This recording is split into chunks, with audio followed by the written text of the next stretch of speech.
Right, everyone, thank you all so much for hanging in there. We are ready to go ahead and get started with Song of Rapture.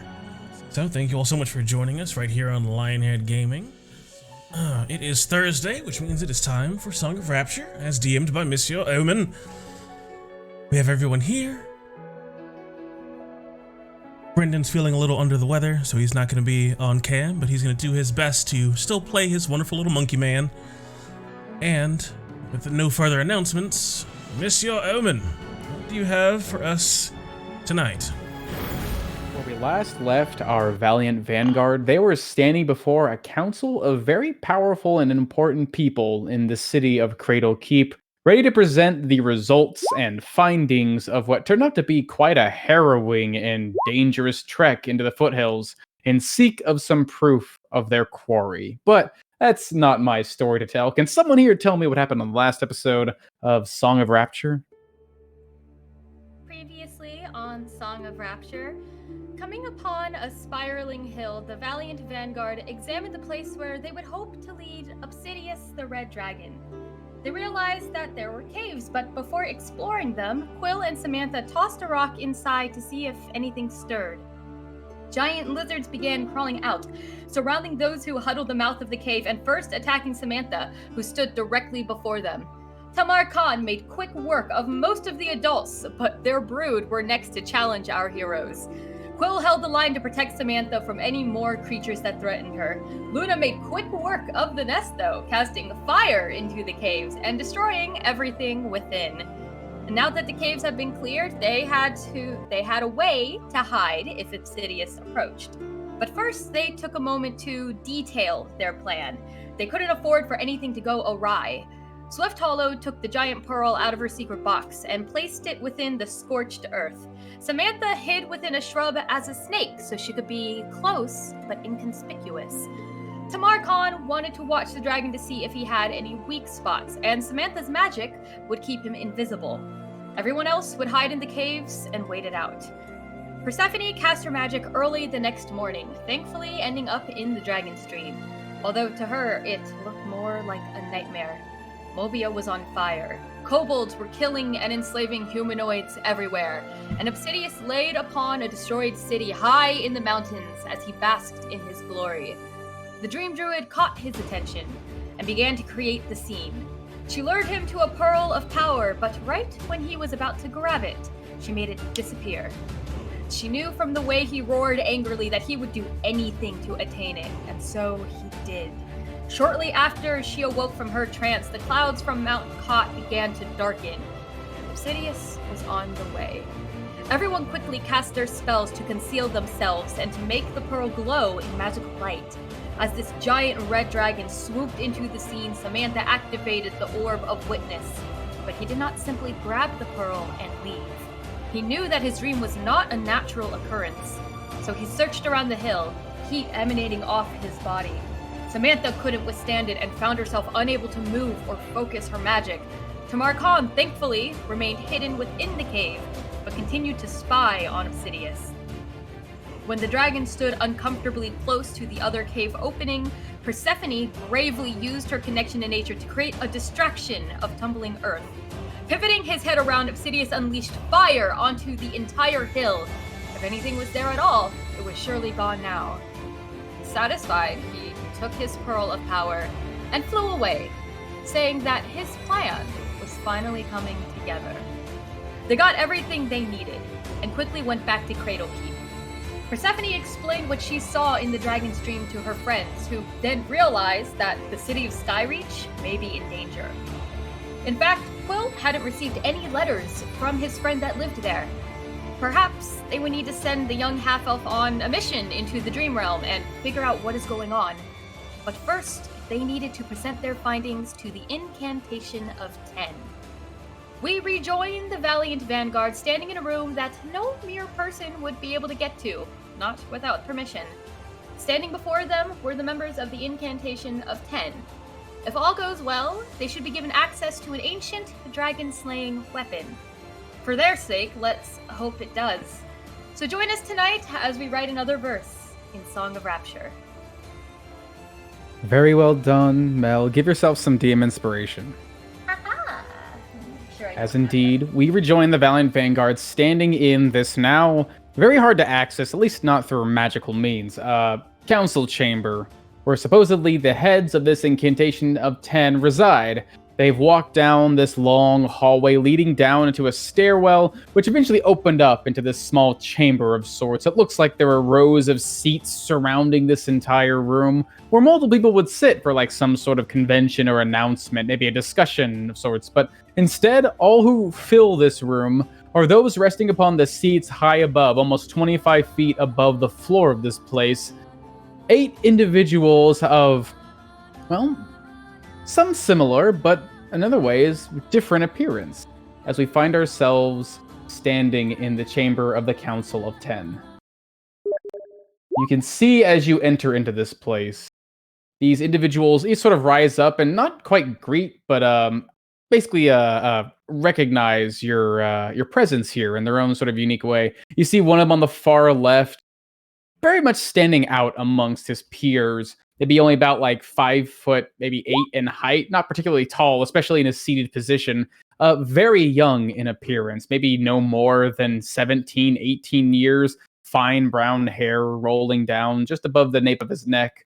And it looks like sort of a mark upon his forehead. He sort of smiles and like almost like a child, just waving at you guys as you approach. And next to him, sort of looking upon this younger male in a scolding manner, is another male, long, sort of similarly brown color, but darker, as if grown by age, down to his shoulders. His expression similar in structure, but more firm and furrow-browed. He seems to like move his hand over towards this sort of excitable wave and sort of usher the hand away, as if to sort of disapprove of his action. And then next to him, arms crossed in front of him, smiling, puffing out his chest quite audaciously, is another man's long, dark brown hair. Looks like some of it gets tied back into like a ponytail of sorts, but it goes beyond where you can really see. Only when he sort of turns his head, it sort of waves behind him. His hair is like nicely parted, and unlike the others, he has this very sharp cut mustache and small beard. His brow furrowed, but not in disapproval, just more of a skepticism and curiosity, as he seems to be just sort of marveling at this cacophony of individuals walking inside. Next to him, you see an individual wearing these like dark red robes, clad tight to his body, with straps of what look to be leather and metal strapped to both shoulder and wrist. Unlike the others in this group, it looks like he doesn't really have any hair to speak of. Instead, in its place, are just these markings. It looks like some sort of dark ink that has been imprinted into his actual skin. And he just seems to be watching you guys calmly, but very observantly.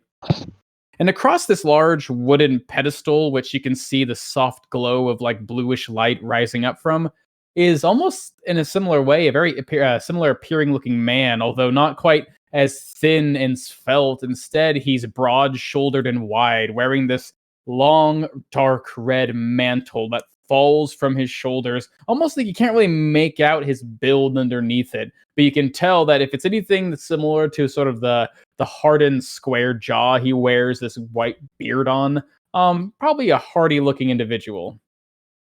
He watches you guys just with this unmoving, furrowed stare, as if unwilling to let his eyes off you. The one next to him, sort of sitting him, looks unlike the others. Quite old in appearance. You could see markings. Some look like wrinkles, sort of carving into his skin. Others seem to be deeper and thicker, as if scarred, as if this man has, excuse me, experienced either some sort of trauma or battle of sorts. He watches with these sort of sullen, dark, sunken eyes, just more so looking, I suppose, among all of you towards maybe the elves of the group, just eyes kind of narrowing for a moment and then looking back towards the more humanoid of you.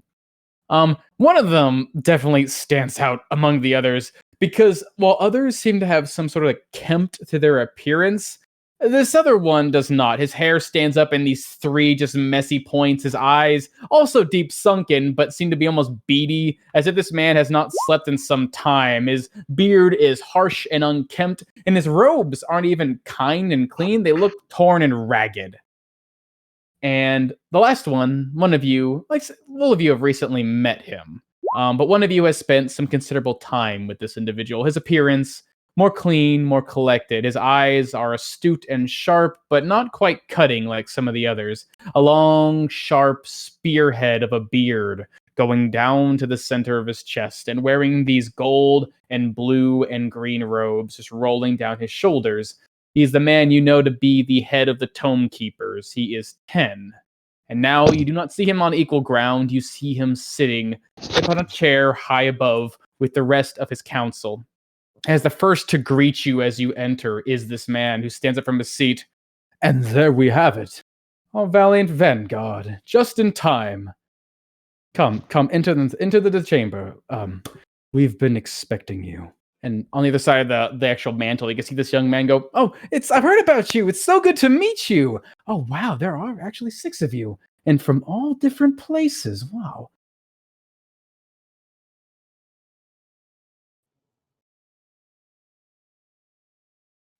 Tenzin sort of sits himself up. See you guys making your way down closer towards the center of this place. He pulls himself to the edge of this sort of pedestal and puts his hands down, resting upon the actual like railing of this thing. I have tasked this valiant vanguard with an interesting challenge. They claimed, as I've told you, that there is a worm of sorts supposedly hiding out in the mountains, answering a rumor. But they are quite astute, more so than the others who have even dared challenge such a task, that they would find this creature and were hone on slaying it. And so I gave to them an orb of witness, and then immediately you can hear a snap to the right of him. That long bearded man with the mantle on his body turns. You give him what? It was a simple trial, Septum. It is fine. To prove that there was such a beast. We could have lost it if they had gone up there and dropped it or ran into some sort of silver beast. Well, they'd be gone, and we'd be down another pearl. But it's fine, Septum. It was simply a task. And I suppose, seeing you here, that you were... As he sort of leans over the edge, looking down specifically towards you, Samantha, sort of giving you the reins. Persephone's just nodding, seeing that he's leaning closer.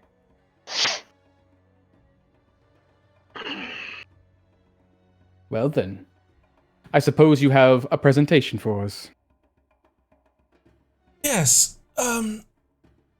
Tenzin seemed to have, to sort of lead into what I was thinking of sharing, but, yes, it is a privilege and honor to meet all of you. I'm Samantha Deus, the leader of the Valiant Vanguard, as she gestures with both hands to everyone else that's assembled.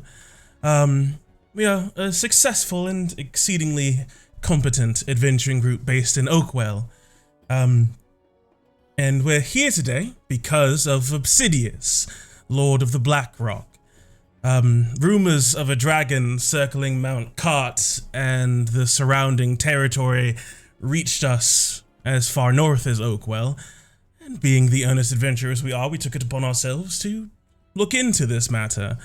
Our 2 newest members, Tamar Khan and Swift Hollow, scouted out the mountain and reported back, seeing kobolds in great number, and eventually seeing Obsidius himself depart from his lair. Massive in size and red in scale and covered in embedded obsidian. With the threat confirmed, we escalated and focused our efforts on research and preparation, which led me to you, Professor of the Ancient, Tenzin. Via your thorough and informative lectures, we learned that this dragon in Mount Cot is not the true Obsidius, son of the Infernal Queen who burned the southern lands into the White Sea. However, this dragon is powerful nonetheless, and a genuine threat to Cradlekeep, Skyreach, and all of Mobia. Ten informed me that in addition to the powerful and precious items stored in the vaults of Cradlekeep, there is a dragon-slaying weapon, a tool forged by the dwarves to bring low the Titan-blooded that fly over all as though the dominion is unquestionable. In our conversations to see who could utilize such a weapon against this false Obsidius, Tin said I needed to provide proof. Via this orb of witness. And so, During a mostly uneventful trip towards Mount Cot, we devised a plan with the resources we had on hand, and I present to you the proof you requested. As she holds up the orb of witness and says, "Behold." As you say that, boom, the sort of pulse of light seems to just pull out from the orb and fill out almost the entirety of this room, if not the whole thing, brushing it up against the walls. And finally, as you do, for the next moment, it seems like the world around you shifts with some sort of illusory magic. And then it appears, although some parts seem to overlap in odd ways, it's like you're back in the middle of this hill. The fields around you are rolling with this grassy tide. You can see, although the ceiling above still remains the same, you can see like that. You could see like wind and grass blowing through the wind rather, in the air around you. You could see creatures crawling around. Those have sort of scouted out the area after your battle and then quickly departed. And just as quickly as the area shifts, and you can see the council members turning in their seats, just trying to get a good witness of everything.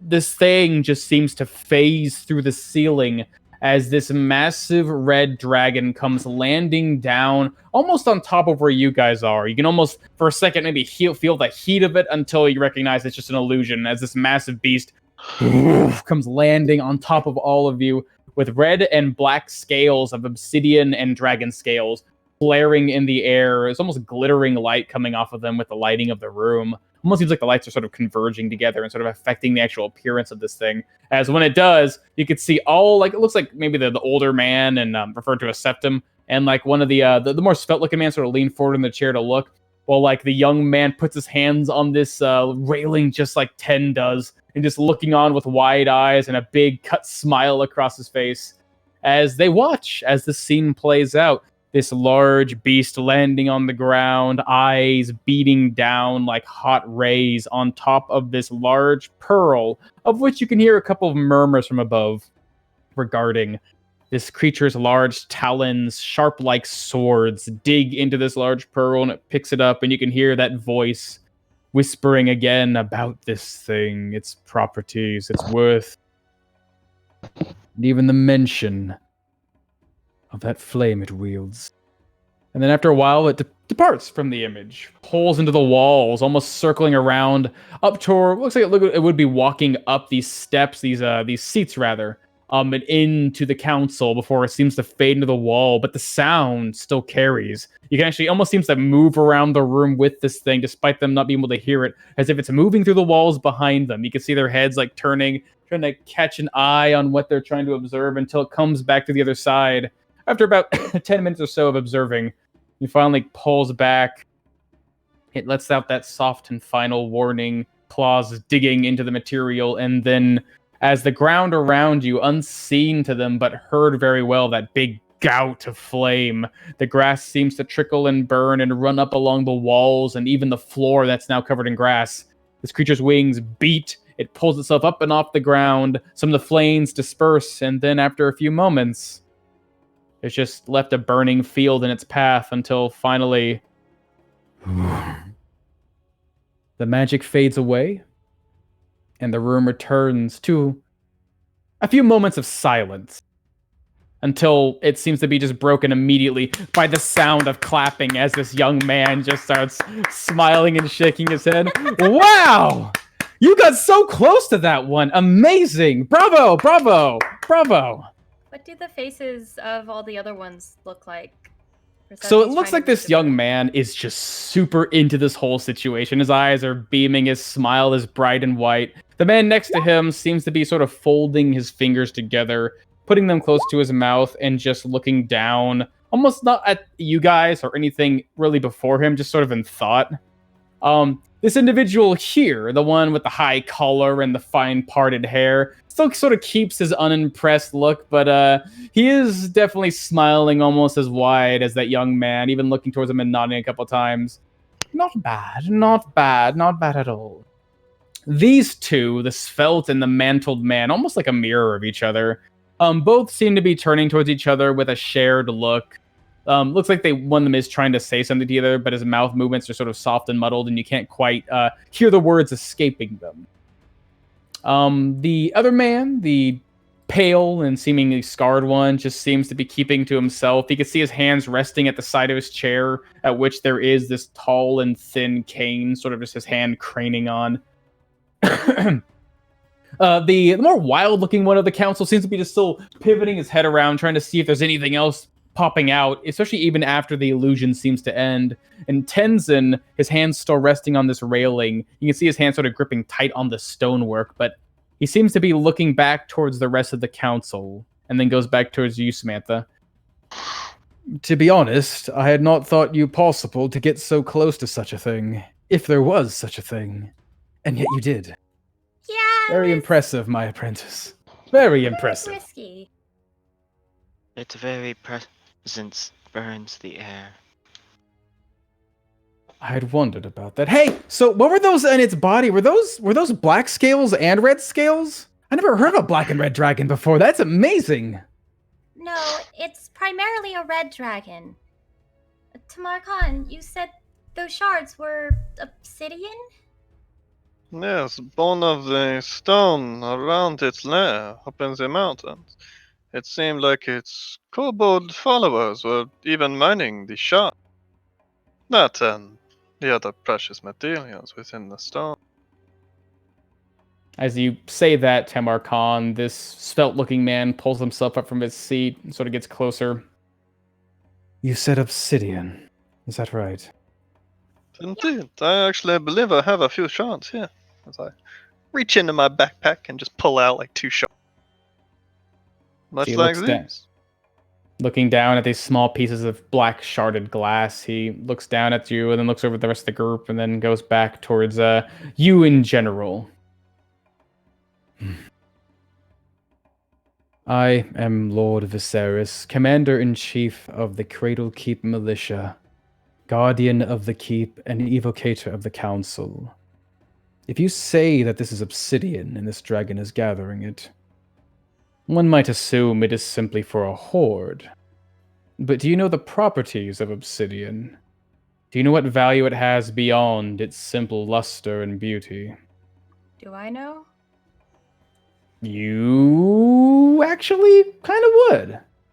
You would know that if nothing else regarding natural minerals of the world with your sort of earthen affinity, that some minerals are often best used for, the creation of magic. You've heard tale and maybe even thought of using such materials to craft your own sort of magical tools, and even know that some special minerals, like, I don't know, maybe like diamonds or agates, can be used as a medium to process powerful forms of magic. But what you would know, with sort of your affinity just towards the elements in general, is that you know that when Earth is suffused with some sort of great power, one of the most prominent known being obsidian, basically Earth that has been blessed and married to fire, that in that sense, that Earth has an affinity to fire, and almost in a way contains fire. As this man steps forward, sort of introducing himself. Do you know why? No, you've taken the lesson, of course you would know why. Obsidius got his name from the Dragon Queen. At least it is said. For he had taken a mountain made of fire in the earliest days of Hearth. A mountain that breathed the very flames that once coated this place, this great world we live in the grand elemental maelstrom amidst the era of change. It was a mountain that breathed the flames of creation, some said, the first to ever grace the world of Hearth. We refer to those today as volcanoes, and from those volcanoes they spill molten rock. Often from molten rock comes this glass. And the old Obsidius had an obsession with it. An obsession with the black glass. He said that there was fire within it. Fire comparable to his own. And it was with this glass that somehow this great beast was able to pull off what he did. To complete that great task that earned him his fame. It would allow him to draw great fire, much greater than his own when combined, to reduce a land once green and rolling with hills into nothing more than sand. And as he says this, you could see this sort of troubled-looking individual sort of pop up in his chair. Oh, elemental fire! It's elemental fire you're speaking of. Oh, you know about the elements. Sorry, back in my seat. Galvin out. As he sits back in his chair, sort of his feet like kicking up in the air, almost comedically as he hits the ground, just sitting smiling. I said my part.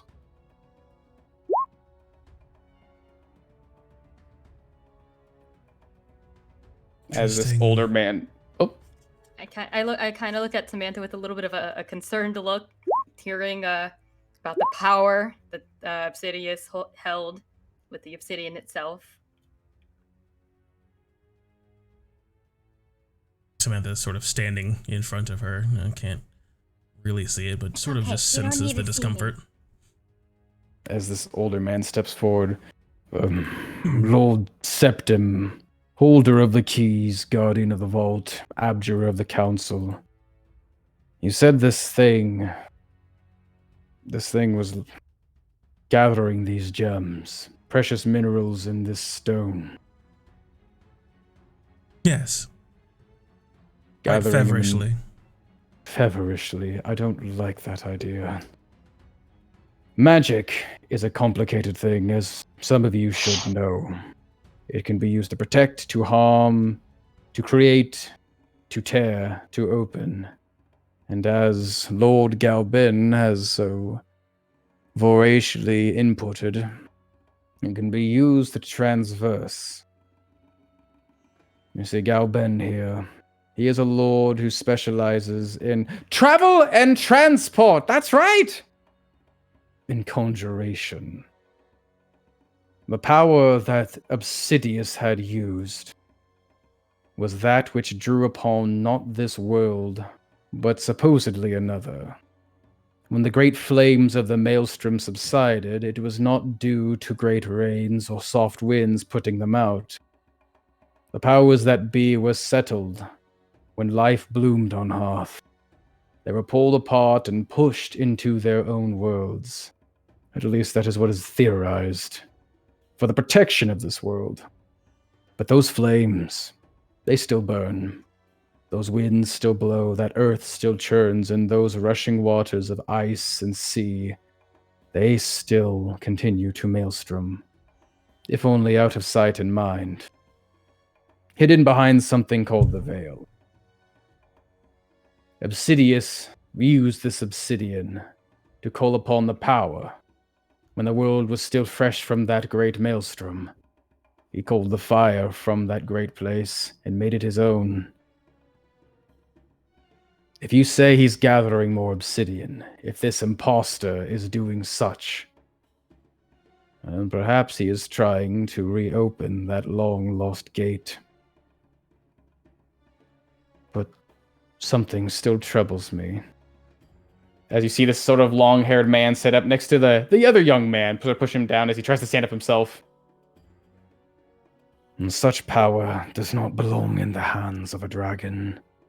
If such were available, he would have completely burned the world down. A dragon who casts spells is Armageddon itself. If you believe, Scepter, that he is trying to breach the veil and achieve that flame, how would he do such? Dragons are incapable of such magic. That is what troubles me. Why this dragon is so feverishly collecting.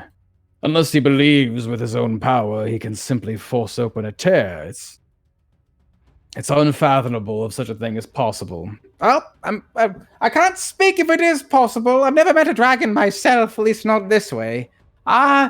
No, well, perhaps dragons can do many things with their magic. Maybe with just enough force and willpower, he can just make it happen. Or maybe he can't. Who's to say? I can go ask him if you like. No, Galvin, you are to stay here. One more time. You are to stay here.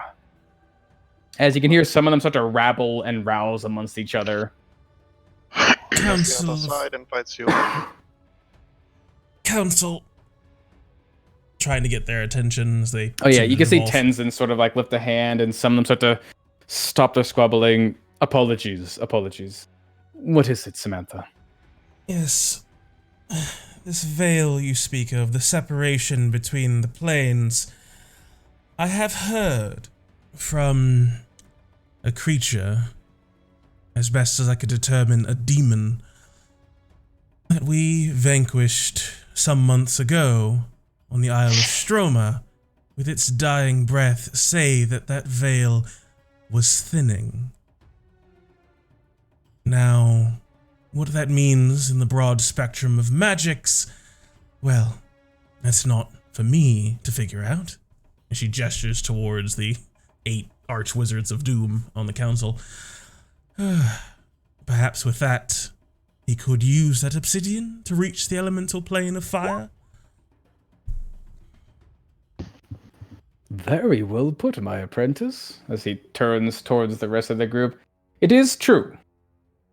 If what she says is, well, of course we know it's true. She looks down, looks down at you with this like really wide and almost proud smile.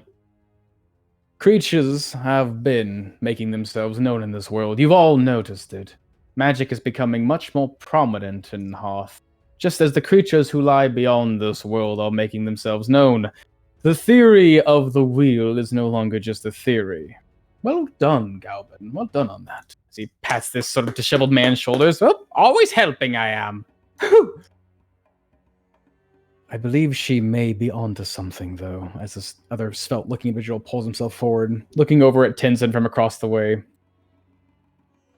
If this thing has such power, it can simply brute force whatever hasn't thinned completely through.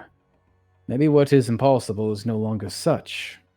But it does raise the question, Tenzin, where would it get such an idea? Dragons, although clever and very strong in their will and their abilities, believing themselves often to be gods, we've heard.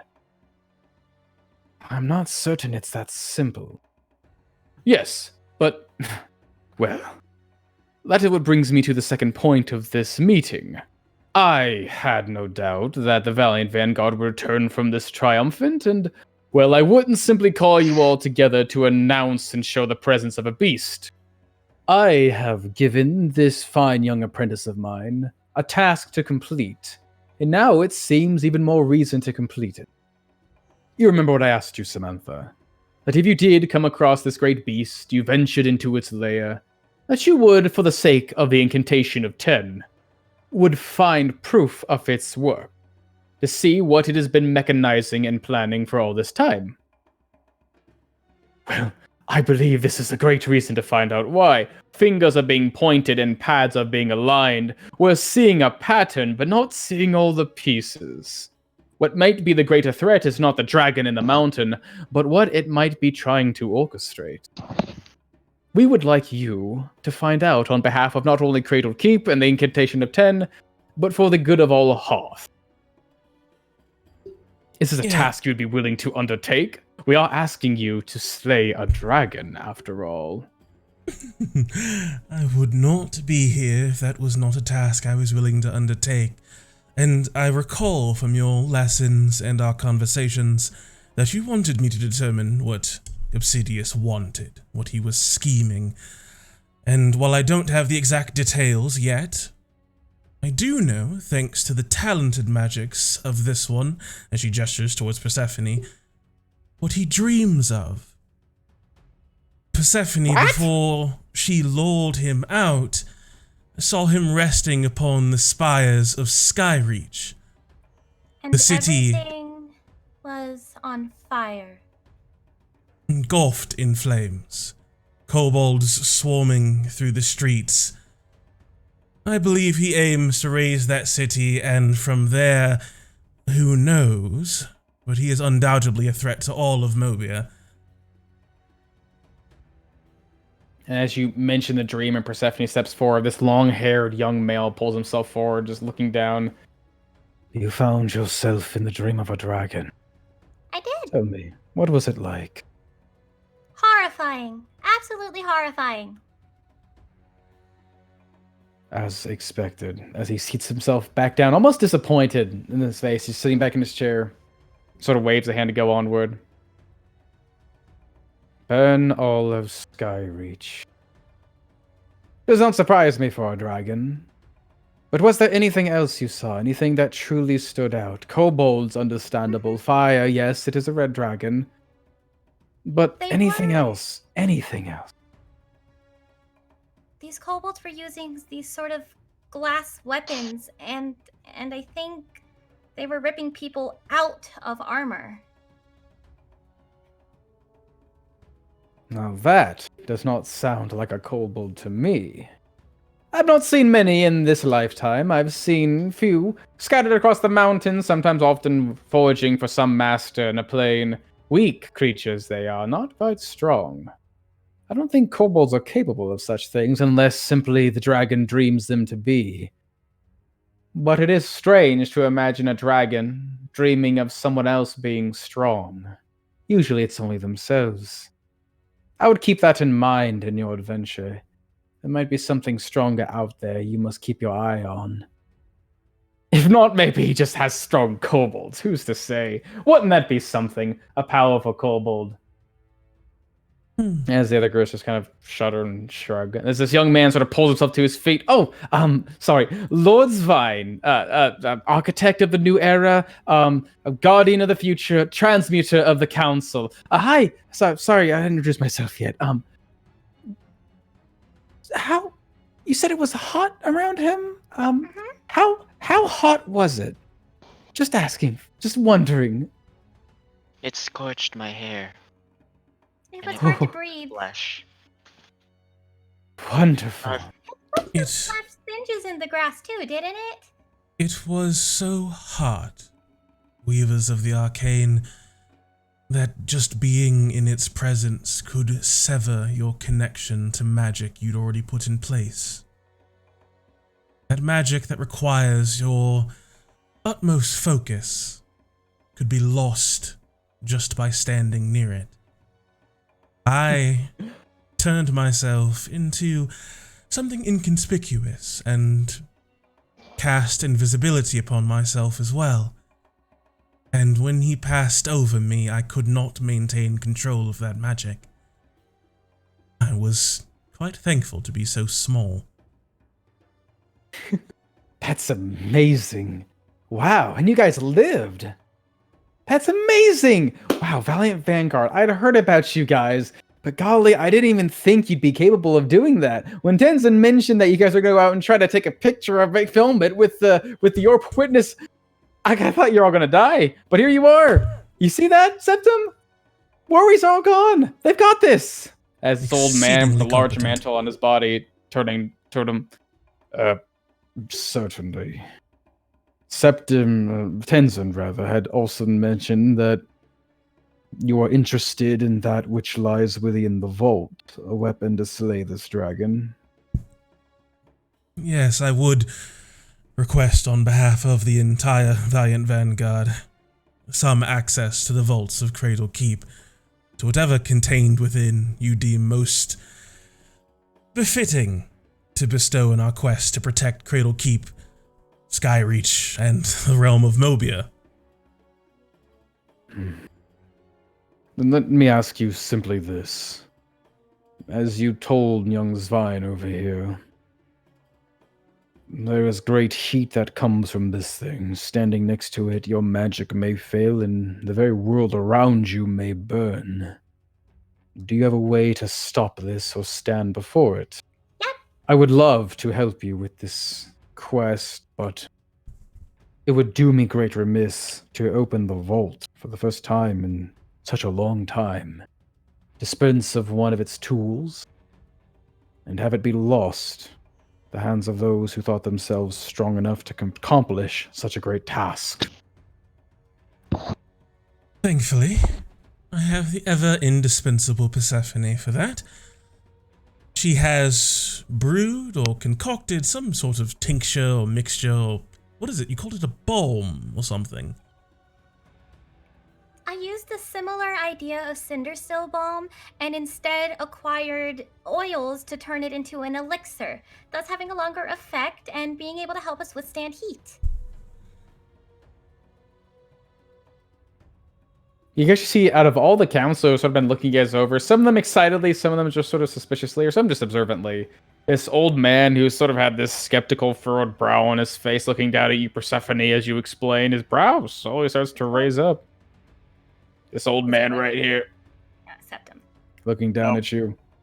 Tell her Boggle oil Impressive. is amazingly flame retardant, believe it or not. It seems you did not do this out of foolhardy adventuring nature. You've actually taken time to prepare yourselves. Respectable. And then from the back, you can hear that voice of this sort of weathered old man. And what if you do not make it? What if one of you falls? Would it be worth the trip? This chasing glory, slaying the dragon, playing hero. What's one life for an entire kingdom? If no one goes to slay the dragon, what will become of Mobia? What would become of Hearth? Sort of see him pull this cane in front of him and tap it on the ground as he sort of keeps himself. He's still sitting on the ground. He's in his chair. He's not standing up, but he's just sort of leaning forward. Fighting a dragon in its lair. It is a harsh challenge. Surrounded by fire. You must understand. You should understand. There are magics in this world that can bring life back to you. It is all part of the cycle. But in a world of fire, well, there may not be much left of you to return. Simple magics to restore your life, even those we may have access to and offer to you, may not be effective if you are but ashes. I want you to understand this. As an aged soul to another, taking on a harrowing task. This death here, it may be permanent, it may be final.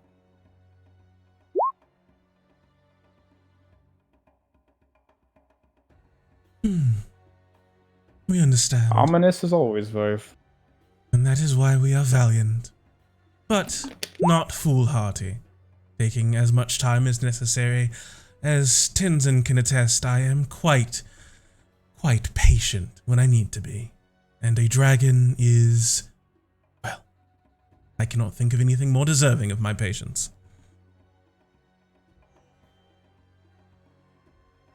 If you insist. As from the back, finally, sort of pulling him up from this chair, you can see the robes he's supposed to be wearing, like the others, as if he were a wizard. Instead, are like flared around in a great collar and sort of tapered down to his lower back, more like a display of an entertainer's mantle than anything you'd really expect of a scholar. And if nothing else, sorry, I have to introduce myself. I am Lord Tessero, star of the theatre, winner of hearts, claimer of souls, guardian of the peace, and enchanter of the council. Make a good show of it. You must understand. You come back from this task. You are successful. Your lives will never be the same again. Do you know how long it's been since Mobia has found itself a dragon slayer? I know, it's been 51 years, precisely. Not since the Three Kings, actually. If you accomplish this task, you will be taking on all the eyes of Mobia. Nay! All the eyes of Hearth upon you. That is a great task, a burden to carry upon your shoulders. Are your valiant vanguard ready for this? Because it may be more than death that you have to handle. I could not think that anyone would be more annoying than the pretty boy over there. Oh, I like this one. What's your name, girl? What are your titles? I don't think you're worthy of knowing that. Oh, look at you, full of spunk and personality. That's fine, that's fine. Keep your secrets, That's for Sanseer to find out. Isn't that right, Sanseer?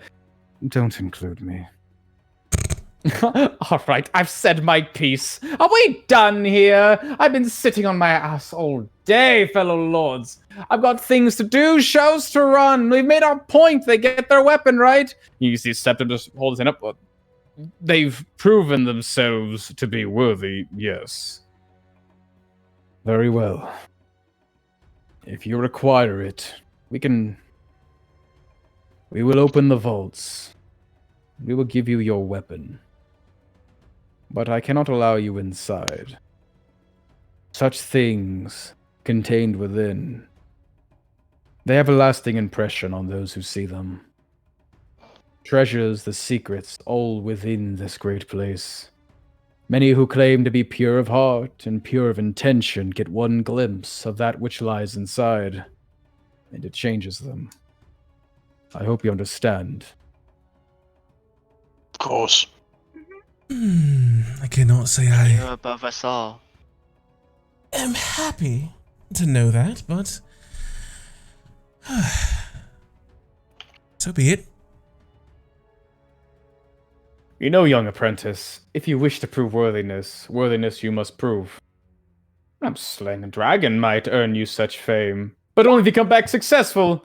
I can't claim you to be my apprentice if you let such a thing easily fail you, after all. I would make a humble request in this pursuit of fame, glory, and protecting the realm, that I may be able to hang on to this orb of witness, to record and document what it is we find, along with, I am sure, to be a quite grandiose show of force between the Valiant Vanguard and this false Obsidious.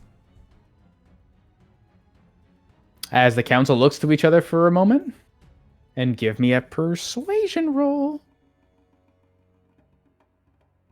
Let me keep the camera. Let me keep the camera. Camera. We've been- Damn it. We're Haven't gonna you go been, into haven't this you been battle talking with to him the for a GoPro. while? I need to take rogue levels, because only rogues are allowed to be good at things all the time. Yeah, but didn't you talk to them for more than 10 minutes? Don't you get something if you talk to them for so long? I'd have to talk to, I think it's just one person for a minute. As the council members are sort of looking amongst each other, muttering, you see Tenzin sort of like motioning down towards you, Samantha, like very, very gesturing towards you. As looks like the one among all of them who seems to be just kind of biting at his lower lip, uncertain, seems to be that large mantled man's septum, until finally they come to sort of a consensus, and you can see his head sort of shake and lower. Fine, fine. You can hang on to your orb of witness if you prove yourself worthy and come back alive with a dead dragon. Is the least we can do. But on that note, I can't help but notice something. Something that stuck out to me in that recording. That large creature clutched itself rather grandiose-looking gem. One might even say it looked like a pearl. Now, how and happens that he get that thing? It doesn't happen to be lying on the ground when you were there. Oh, no. Yes, that. So, our travel north was mostly uneventful, like I said, save for a curious band of brigands we encountered on the road. Though a few possessed magic of their own, the Valiant Vanguard made quick work of them. But their leader, once he was wounded, he was quite desperate and bartered for his life, offering up that enormous pearl if we spared him. I considered just killing him and taking it, but, well, I had greater concerns. It was actually quite fortuitous. That pearl formed the basis of our effective plan to lure out Obsidious. Persephone used her magic with her dream incantation to weave some sort of false tale about the pearl being an object of power or something to that effect that would aid him in his conquest. I'm not sure. I don't let her into my dreams. I don't know what she can do with that. But yeah, some brigand had it on the road. A brigand. As this long-haired male sort of sits up a little bit towards you. Lord Sanseer, Master of the Shadows, Guardian of the Truth, Illusionist of the Council. You said a brigand had it on it. Just a Yes. normal run-of-the-mill rather, brigand. Sword, shield, armor, magic? No, they had Ornament? magic on them, yes. When I took the Pearl of Power from him, he opened up some sort of slight portal and just hopped through it and disappeared.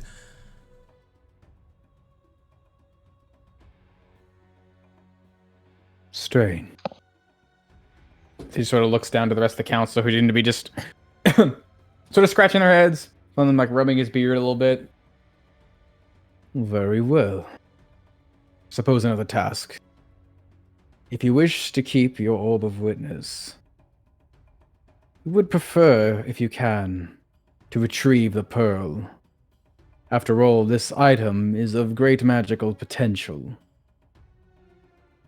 It These is. things, although simple, of course. Combination of both divination, illusion, and even a touch of abjuration magic. These things, although simple in appearance, are quite valuable. But if that pearl is of suitable size and well, of course it would be of to scale. I believe we could find use of such a pearl, whether or not is what we think it is. What do you think it is? Well, I'm certain that some of you have heard recently in town. Some ne'er-do-well had taken some time to make away with one of the great pearls that rise above our city and keep watch upon the world below. They are quite expensive, not only for the magic we connect them with, but simply for their overall worth. We would prefer not to have to acquiesce another one from the coast, but instead would simply replace it with something of a suitable use and size. Do you think that... No. Huh. I wonder what the odds are that they were the ones that took that then. Well, then we will add that to our list of things to do when it comes to this, putting forth our best effort to find that pearl amongst, I'm sure, to be a quite fortuitous hoard.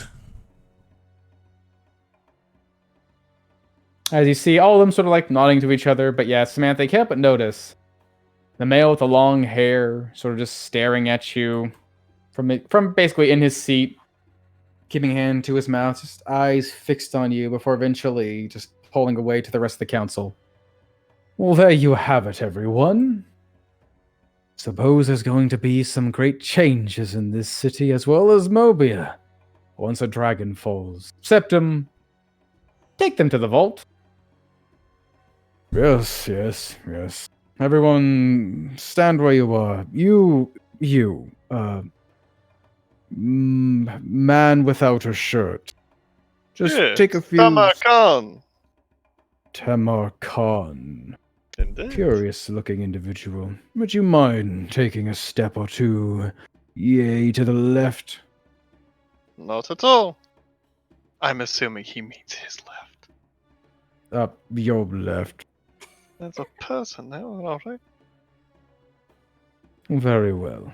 As he steps forward, walking towards the center of this room, until he stands on top of this podium, you can see like soft blue light like underneath his feet and rising up against his dark red robes. Alright then, here we go. And his mouth begins to move, but you can't quite make out the words he's saying. Even you, Luna, able to actually read the lips, seem to be some sort of strange magical incantation coming out in a soft whisper. And immediately beneath you guys, the ground begins to softly glow and boom with light. And in the next moment, everything seems to flip. It's like your feet go above your head for a moment. And I think only a few of you have really experienced the sensation when you've been pulled through time and space over a considerable distance. It almost feels like you're about to fall on your head until you land on your feet in a completely different location. You find yourselves deep inside of some underground catacomb where everything seems to be almost dimly lit. If you guys didn't have your own innate dark vision, this place would be almost impossible to see in. But fortunately, you can see the soft shades of gray sort of illuminating the walls, like almost like soft moonlight hitting this place. The only thing that really stands out inside this strange catacomb are like these block-looking tiles that form the floor, and even some of the walls seemingly carved into stonework. You're no longer in this nice council chamber. You're deep inside of the earth somewhere. Somewhere old and somewhere ancient. And the main thing that stands out in front of you is this large golden beaming light hanging down like a spotlight on this strange-looking contraption. It looks like a single pillar with like 3 different layers made out of like cubes of sorts, sitting in the middle of this room, about like 4 feet tall in height, and this sort of almost semicircle, almost complete circle, like engraving in the ground around it, made out of stone and carved in the shape of what looks like all sorts of different people, creatures, buildings, and the like. It looks like almost like some sort of mechanism, at least a device for a mechanism, maybe a place where a mechanism should be. And behind that is something quite tantalizing, something quite strange in appearance that maybe only some of you in this group have actually seen before. It's a large, round stone door, one might call it, but given the name, you might think it better as the opening of a great vault. And this vault is engraved with the shape of what you can only assume to be a dragon, but it's not like any dragon you've ever seen before. It's long in its body. It looks like a mane of sorts running down the back of its head, a pair of long, like antler-like horns coming up from its brow. Its body almost long and almost like it to be segmented, but it's all connected, twisting and writhing as you guys all arrive with Lord Septum at the gate to the Vault of Alphatia.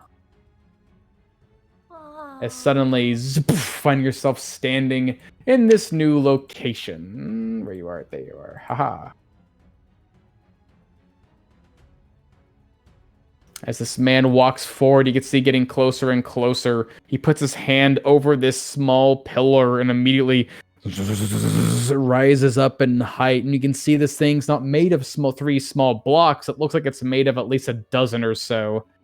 His hands move up and along them, and you can see them shifting in shape, turning one shape to the other, almost like twisting, almost like a strange Rubik's Cube of sorts, but rather than it being a big cube, it's like each individual cube stacked on top of each other, turning in their own unique way. Engraved into each cube seems to be a small, looks like an engraving of like a knife into it, like a sigil, like someone just carved into this thing, but ever so slight, only made evident by the strange shadows that are cast upon this by the overhead light. And eventually the soft glowing of that same soft blue that came from the ground before you, as if these runes are one by one completing themselves. It will take just a moment. Here we are, and finally, as he does, you could see twisting and turning. Every time one of these things eventually fills completely with light, it sinks in the ground a level. So eventually it's down back to its 3 feet in height. And above, once it's back to normal height, you can see the top of this cube has a small indentation in it, small and round. And you can see as he puts his hand over it, soft magic begins to spill from this man's palm, and then an object just seems to appear in his hand, a small golden disc, with what you can see appears to be a similar sigil to the vault gate. And he lowers this disc into the top. There's a soft but certain click, and the door before you begins to turn ever so slightly and rotate until the dragon creature in front of you begins to rotate in the air as well, pulling away from the entrance of this area. And inside, you can just see these soft, glowing golden lights. Everyone give me a wisdom saving throw. Ooh. Against a magical effect. Fuck. Ooh. Ooh. Okay. See what happens when you come at the last second? What's that? Oh, I was just joking because Peter's character wasn't on the map for a while. Oh, I see. So we got everybody 14, 14, 14. Dodged it. Nice. As the door opens, all of you see the soft golden light begin to hit your eyes, and it becomes overwhelming for a moment, and that is where all of you sort of go blank. But Luna and Swift Hollow, your eyes manage to catch hold of something inside of this place, and it lingers in your mind despite what the next events might follow. Luna, you can see a bit into this room. You can see almost like this catacomb. This small gate opens up to a longer walkway and then breaks open into what looks like this massive, like almost as large as that grand library you were in, but inside seem to be like not shelves, but like indentations for objects to sit and rest. You can see the gleam of treasures inside, and you hold on to that. And Swift Hollow, with your ever perceptive eyes sharp, you see this as well. This grand, like almost like chasm inside this place, where you can only wonder how much they store inside. But with your especially astute vision, your mind clicks and holds onto one thing, a single image that burns itself into your mind. A soft glow of a pair of eyes in the far distant. Bright, yellow, and serpentine staring back into yours. As once this light hits you and our especially mentally astute members catch these images, you guys are sort of shaken, and you can hear as the rotation of the vault completes, and you don't see anything behind it. Instead, you see the gate shut, and Septim stands before you, coming to the end of what sounds to be this very astute and a certain sentence. And I'm sorry. It's an unpleasant feeling, but it is to assure the absolute certainty that you would not be tempted. What just Interesting. happened? Yes, feel like of course, that would just happen. woke up. In a way, It'd you been certainly smarter did. to just not bring us here. I had to be absolutely certain you would follow through with this. Besides, I wanted to prove something. You guys claim, you adventurers claim you're here to fight a dragon, to stand up to its might and its power. I wanted to test the mettle of your minds.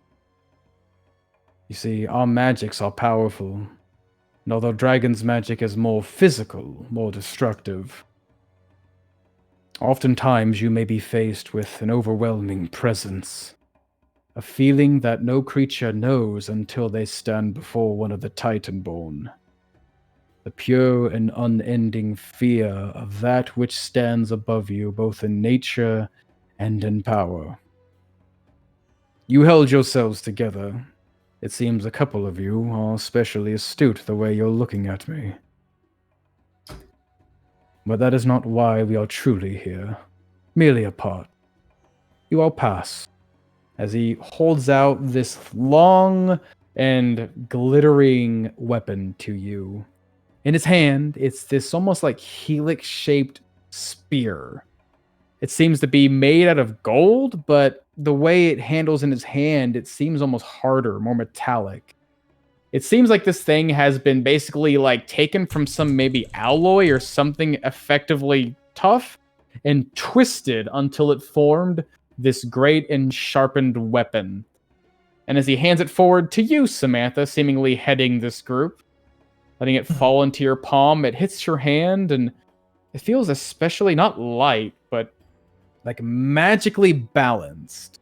Simply holding this thing in your hand, you feel more capable of wielding it. And even although you're not much of a person of strength, seems like with just grace and care, this thing carries its own strength behind it.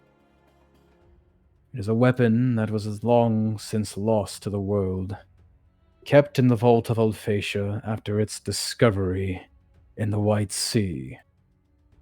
It was a weapon used to help fight back the War of the Storms in the earliest days of the Era of Ancients, to stave off the Blue Plague that ruled it. It is the Aureate Spear. As he hands to you this incredibly powerful weapon, it was forged by the ancestors of the elves who lingered there to take dragons out of the sky. The deserts were a vast and rolling place, where creatures would take the height to their advantage. So the people had to come up with a way and a weapon to bring them to the ground. It is quite impressive.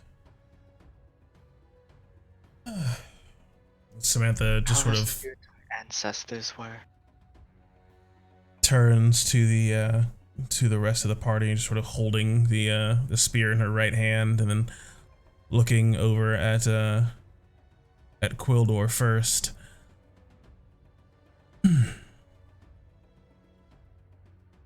I trust you're more than capable with a spear. I'll drop it to the ground. Pierce its hide. Shatter its wings. Good. Depend on you to do so. As she hands it to you. Koldar, you actually catch this thing in your hand, sort of looking it over.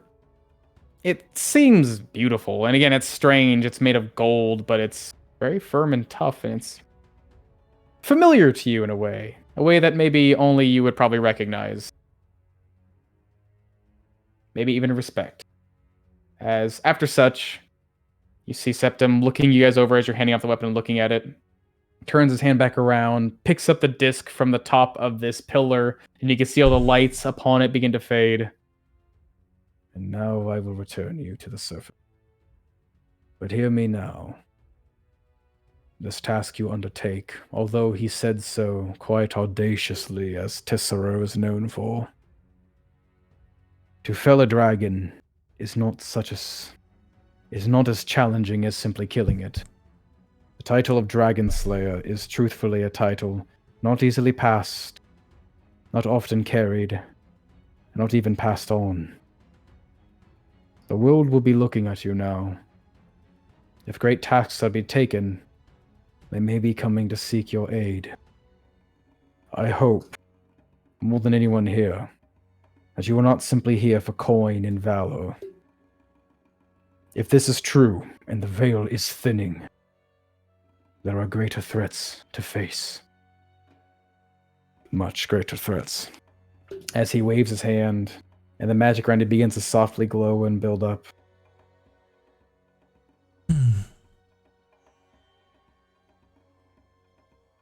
And with that, you guys find yourselves back in the council chamber with a weapon in your hand. Although now it seems as if most of the members had sort of dispersed. You see like the young one and the more bombastic one had gone.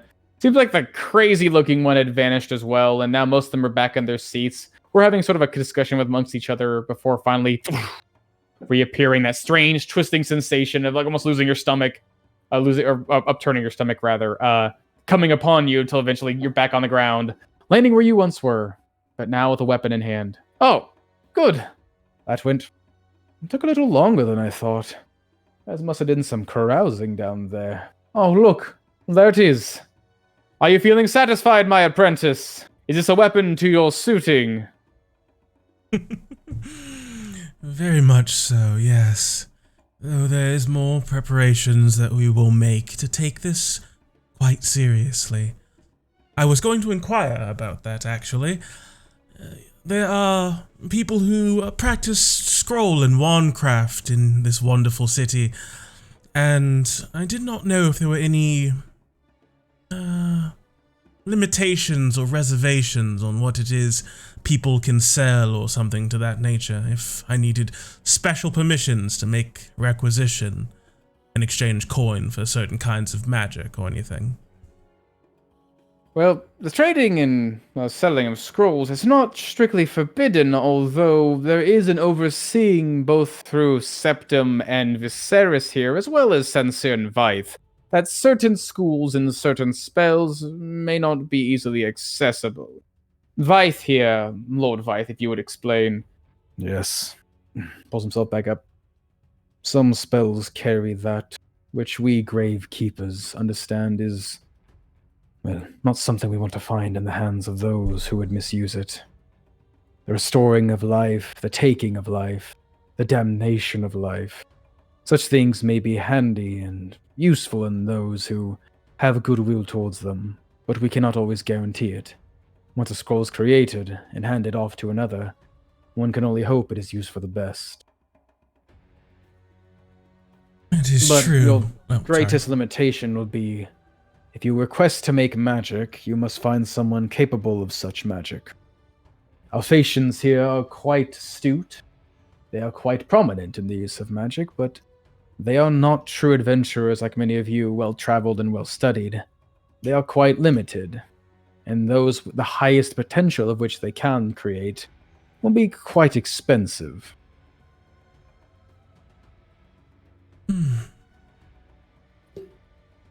Well, if we die for lack of a scroll, we'll all be broke, won't we?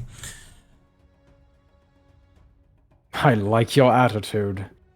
Very well. If you need help, need any sort of reservations or pointing in the right direction, even if simply a poll, as it were, we'd be willing to help you, although we must keep this situation, for the most part, under wraps. We don't want word of a dragon spreading all across Cradle Keep. It'd get everyone into... they're already in a bit of a bind, a bit of a panic these days, aren't they, Septim? Yes, they certainly are. What if a dragon wouldn't want to inspire any more from them? At least not until we get another pearl. Understood. We'll be sure to keep things under wraps. And, see about making our preparations. If there's nothing else you need of us. I do want to suggest something for all of you. It was concerning when we heard from that creature from beyond the veil about it thinning, but we did hear from a hag that she knew the veil was thinning as well. And she said before we destroyed her that she heard a song.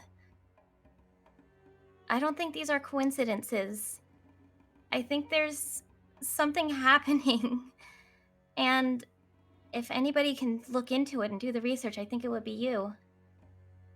Just something to consider. A song. That is interesting. You know, Galbin mentioned something about a song or music when he would practice his... We might get him to... Well, dear God, we might have to start taking Galbin more serious. We thought he was a lost cause, but here he is. He might be onto something as well. Usually it's the ones that babble a lot that actually have the most important things to say, but we're often disregarded. Wow, that's really conceited of you to say. Very well. We will certainly look into that. I will actually have the Tonekeepers dig what they can and try to find what they have of anything about a song or the veil. A hag, you say? Oh, they were great sources of lore and inspiration and information. Starts to stroke his beard, sort of lost in thought. At any rate, go on about your way. We will not stop you. Keep things under wraps. And most importantly, be safe. We're sending you on a dangerous task with a very powerful weapon, but there are always unforeseen circumstances. I do not want my best apprentice and her, well, compatriots to be coming back empty-handed, if not at all. Yes, and we also need the spear back, Tenzin. Of course, the spear, we need that back. It is a treasured heirloom, Septum, but people's lives as well. Definitely. And we'll keep a close eye out for that pearl as well. Alright, if there's anything else, you guys begin to make your way out of the chamber. Seems like the magic that still suffused you stepping out into that great library still kind of carries you. It seems like you're still kind of carried by this soft, gentle, floating magic until finally, by the time you reach the ground in the library, you guys find yourselves able to walk again normally. Strangely enough, it lasted. I mean, it's hard to say. It only felt like maybe like 30 minutes or so, but weird. Anyway, you guys find yourselves back in the entrance of the Untold Archives, and assuming heading out into Cradle Keep. God. Yes? Observing the old man for an extended amount of time. Mm-hmm. Studying his movements, his actions. Was I able to get a bit of a read on this On which one? big... Septum? Yeah, Septum. Sure. Mental man. You would have spent all... Strangely enough, you feel like you maybe only spent about 10 minutes in total time. I mean, like, maybe about 30 minutes if you're just watching him the entire time they're talking. Definitely 30 minutes, but it feels like you've been watching him for a while. You just can't quite, like, recall what exactly you saw. But yeah, let's say at least 30 minutes you've been watching him that long. I'm sure the whole vault incident sort of disrupted my process a bit, but I'm mostly just... I'm not wanting to hunt the man or anything, but watching him work, there's a few things that I'd like to study. Let's see how sturdy these individuals are. If they are sort of the leadership of this city and the epitome of what a magic user is in this land. Do I think that they're actually built of sterner stuff than myself? Do I think they actually have the constitution to last? Or do they look like somewhat feeble old men? Do they have a higher than 15 con? Seems like the older man you saw, kind of hard to say. It seems like Septum sort of hiding most of his physique under his large mantle of a robe. You can assume he's pretty big, like pretty bulky, but maybe just barely less than you, if only by his strange older humanoid age. Maybe it's the only thing drawing him back, but you think just like slightly less hardy than you are. And then a strange thing, mostly dealing with people, not beasts or animals or monstrosities or the like, people that have trained in a specific way. I know some things about magic, not so much, but I do know wizards practice it, study rituals and formula and things. And the way he was able to command the magic that teleported us, was able to, what apparently was able to resist the effect that clouded my mind for a bit or so, and what they spoke of and what it seemed like their knowledge was about, how they were somewhat surprised maybe by Persephone's dream spell or the mission of it. I think how practiced these wizards really are, this wizard in particular. See if maybe their magic is more powerful than those in our own party. Wonder how many total class levels Mr. Man has. See if it's higher or lower than mine. You'd think so it's just class levels, right? Yeah, it's just Higher total class levels, if any. Oh, it seems like considerably higher. This man carries himself with great presence, and his magic, although powerful, you've seen Persephone cast some of her stronger spells, and you've seen some powerful casters in your time. When they cast these great spells, like when you see Persephone throw out like a great field of entangling vines or thorns, she doesn't quite exert herself as much as she would maybe trying to capture the mind of a grand ogre or one of their half-breed offspring. But when this man did something as powerful as pull you guys through the veil and into a completely different place, he didn't quite seem winded. He seemed like it was maybe like about as much exertion as like you'd expect an old man truly standing up from a long time sitting. Same sort of expression he had on his face. It seemed like to pull upon such power, you had to basically be something considerably powerful. I would say way more than you are currently. I'd say considerably more than you are right now. Very impressive. Okay. Thank you. Okay.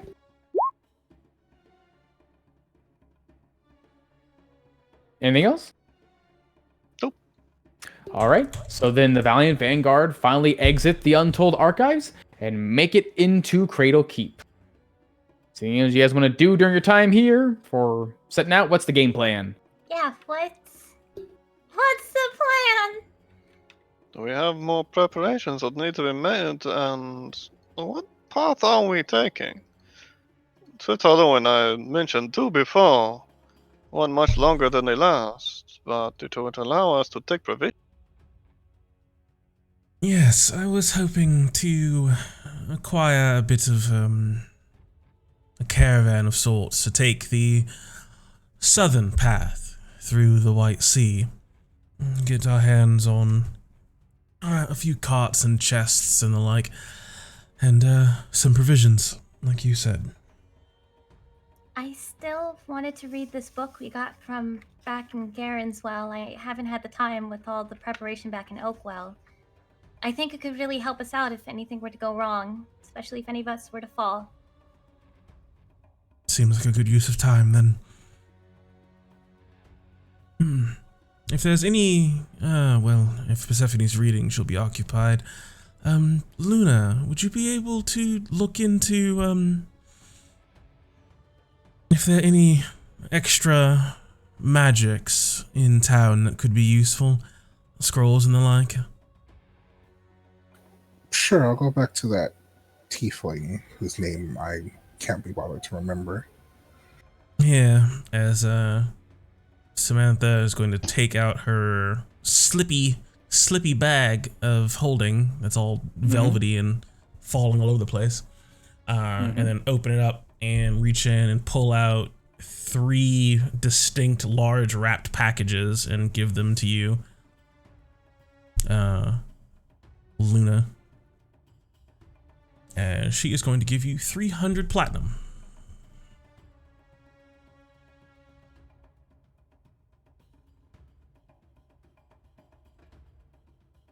Any ideas? All right, I'll see what I can find. I guess this is a lot of money. Any ideas on how we're going to figure out Obsidian's true plan? You could always man. ask him. He'll be right there. Want to talk a lot. Yes. If he starts monologuing, let him. You could always get into his dream again. That's what I was gonna say. Just observe. Just watch. Yeah. Whatever That it is a is, smart it seemed idea. like he was very excited about getting the bell. I suppose that his plans will not be going as forward as he had hoped. Not with what he actually possesses. If it is what he's planning, if that dream is supposed to be everything he planned coming together, then I might just literally watch what he wants to do.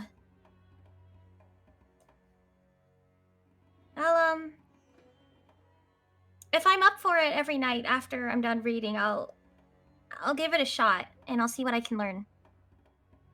Good. And it begs the question, if we are worried about something happening soon, should we forego our precautions? No. Very well. We shouldn't take too long, Samantha. I know you're quite eager, but I do not plan on dying there. And I need at least 3 days to read my book. It's basically a tome. So 4 days then? No, I think 3 days should do it. If we're taking the long way around, it will be quite a journey. You probably have enough time to read upon the road. As long as you want to ride upon the carriage or wagon or whatever we decide to. That's true. Is there the southern pass? I was unaware. We don't plan to take Yeah, carts no, you up go the mountains, this do we? way, and then you go this way, then you go this way, then you go this way. Then Wait, you is go that the this southern way. pass? You have to go through Black Run? That would make sense. God. That's the only population center. Yeah, I'm out Southern of character, path? God. Well, you recall that there is a place you can go down here. Cut I don't through know. the I don't know whose color is who. Blue The is blue is John, red John. is Omen. It's only 1,000 miles, guys. It wasn't that bad. Yeah, so that's 480 is to go right then, yeah. Yeah, going up and around is what we originally thought of as our long path. But I guess we could go south. It might be basically longer. the same distance. Oh, okay. No, it'll be longer because we have to. First, we got to go further away. You want to go cut through a mountain? Yeah, I Wagons wasn't sure Cut if it right was up like into a- here. was there a Wagons super don't do well tunnel? going through mountains. Let's go up the mountain. Yeah, Let's so go we'll take the 400-mile path around. What did And we then- say? We said we traveled at like 60 a day? Yeah, well, you guys were traveling blind and basically oblivious to danger as fast as you can on riding horses. Oh, that's right. What was the cart? Because the cart moves So because Also- the carriage is moving with draft horses, it moves at the pace of a draft horse. So that would be, if it's going fast on the road, that's 40 miles a day. 5, okay, 1, 20 Go. slower? two. Oh, it is 40. Gee, okay. So 40 a day with not a care in the world. Yeah, you can travel fast on the road without any repercussions. That's what the purpose of the road's for. See, so 4 days, and then Now, Let's if we see. just follow the mountains after we hit the sands. Yeah, Might need to which slow side of down the a bit. mountain are we more likely to be able to safely park our little assembly on? The north or the south side? South side. The It was slopes on this way? the black. Yeah, it was on the black sand. So we had to pass through the mountains to get to the point where we could actually see what we were doing, where we started seeing the steps. Gotcha. Okay, so this is the steep side. This is the slope side. Mrs. Sand Queen, do we know if our carts are going to be able to survive in the desert? Or are we just going to sink? Yeah, I do know Depends on where you're sand pretty going. well. Depends on where you're going. If you're going around here, in this area over here, this is called the Scorched Lands. The White Sea over here is where it becomes the true desert. Scorched Lands are like deserty plains. They've got some sand, but it's mostly, there's still like coarse earth there. It's like a prairie that just got super duper dried out. So this is Salt like, flats.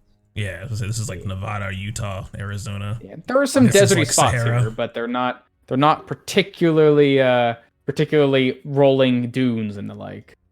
So we head north around the mountains, we cross the Deadlands, following the mountain ridge until we meet the bottom of the steps. The steps will hold an issue though. You can get a fair way up, but the steps become higher and higher as you go. I doubt we'll be able to get the carts past halfway up or so, and even then it would take a bit of doing. How long do you think it would take us to go up that side? If we can go up and down within an hour, I could probably conjure friends to help us carry anything down. I feel like I asked God this the other day, and I've completely forgotten how long it said from So when we you- got to steep step part to when we got to the top. When you actually got to the parts where you started climbing up the sort of steep pathway that became what you know as the steps, you guys traversed it pretty quickly. It actually took a couple of hours, even on your quick foot, to get up. It was quite an ordeal, even with Swiftall and I making quick work of the steps. It was still several hours of.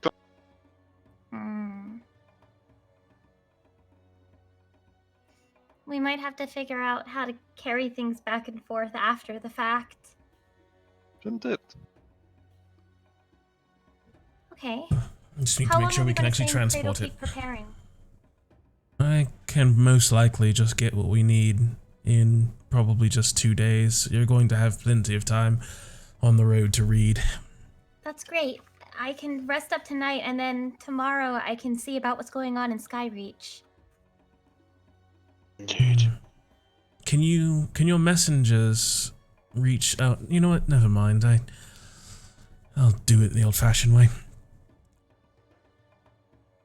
I have a question. I don't know if I misheard, but did one of the 10 or the 8, I suppose, did one of them mention a silver beast? They I did. overheard of such. Do you think those jaws that Suetalo saw is something known? A beast that inhabits the mountains? It seems to be a known quantity, yes. Do you know of it? Not that I know of. But maybe that's something we should look into. If it's native to the mountain range. And if that's something we're going to be coming across, I think it'd be nice to know how to handle it. Unless I do got. In my mountainy knowledge, in my times in the mountains of Skyreach, The mountains I and encounter- mountains. I probably did Roll not me, spend too much time in Mount Gots, but decent amount of Roll time in me Skyreach. a nature check with advantage, because it's your favorite terrain. I also was very young at the time. Sure. For my nature at. Oh yeah. Ooh. You've heard of creatures, of silver color being in the mountains. They come in all different forms. Some of them being like silver birds, some of them being large silver insects. Some of them are known to burrow into the earth, but not. I mean, you didn't get a good look at it, but you never seen an insect make tunnels like that before. As I said, I've seen large insects that spout acid and such, but nothing that looks silver, and I didn't even really get a look at it myself, only what Fitolo said, so I do not know. But I could ask. Yes, I'm sure people have no qualms about talking with you around here. See if you can find someone who's been up there and knows a story or two about them. Be well informed. So are we leaving tomorrow or 2 do we need days. more 2 days? Okay. Alrighty. As the party begins to make their preparations, what are you guys doing over those 2 days then? I am going to head down to the tiefling, see what if she has any potions, or if she knows where I can get. Sure. Yep, you go down to the prefect's Pearl, and Alanada is excited to see you again, but a little disappointed that you're not looking for any focuses or anything everywheres. She actually doesn't sell any potions here in Cradle Keep. She's more about magical focuses to help those who have this innate magic inside them learn a way to sort of guide it and point it somewhere else. But there is a place where they actually do sort of make tonics. It's known as the Ebon Branch. It is another store in town where they don't quite focus so much in the restorative kind. They do have some in access, but they're more so of the alchemical nature. They like to try and sort of test out some of the strange materials they find out here in these hills and mountains, even from the far reaches of the White Sea, if not the Lichwood, and test them out to see what they do. Got a variety of special potions down there. All right, so I will head on over there. Okay. Where are you?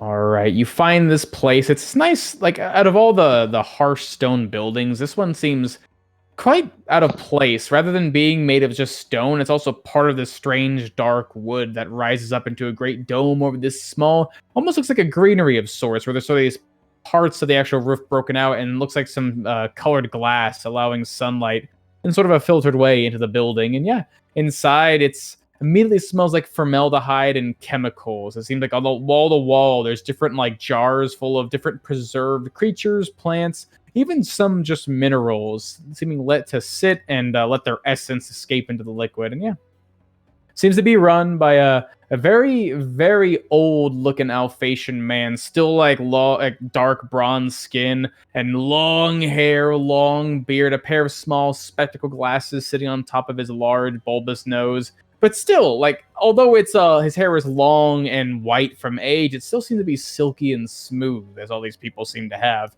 He introduces himself as Morn, and yeah, he's if you're willing to take part and maybe just look through his wares, he has some things for everyone. Although some things he's not quite certain what they do. Are you just looking through random wares, or are you looking for something in particular? What are you looking for? So I understand you don't do a lot of healing potions. Do you do any? We do have some on hand, not the most potent in the world, but every once in a while a person needs a restorative measurement. We have some more simple potions, about 10 in total, and we have a few more potent ones, a bit more punch to them, as it were. Only about 6 in total. We had one more potent one, but it was recently acquired by one of our citizens. Are you wishing to buy a certain number? Can I not interest you in maybe a potion that turns your hair green? No, that's a terrible look, and no one should follow that. How much for one of the basics potions and one of the bigger ones? Well, the simple potions are only, I cannot charge less than 50 gold per bottle. The more potent ones, I would not overcharge you. They are 100 gold pieces per bottle. All right, I'll take all of them. All of them? Well, that would be a total of 1,100 gold pieces. You have that kind of coin on you walking around? It's like 111 platinum. Yeah, 111 platinum. Yes. So yeah, I will take out one of Samantha's big packs of platinum and just start separating 111 of them. Oh, wow. Thank you very much. As he gathers these sort of rustic-looking bottles. They're like these tiny little glass vials with a thick cork on top and just wrapped and tied tight with looks like thin string. And yeah, hands off. It looks like a small box of about 10 of them stacked together, and then 6 individual potions as you gain 10 basic healing potions and 6 greater healing potions. All right, and my group is going to fight people that we understand are good at fire magic. Do you have anything to help us with that? Fire magic, I have one on hand. It was created more so to allow a person to withstand the heat of the scorching sun, but I suppose it could do the same if you want to acquire such a thing. Although I could not part with it for any less than 450 gold pieces.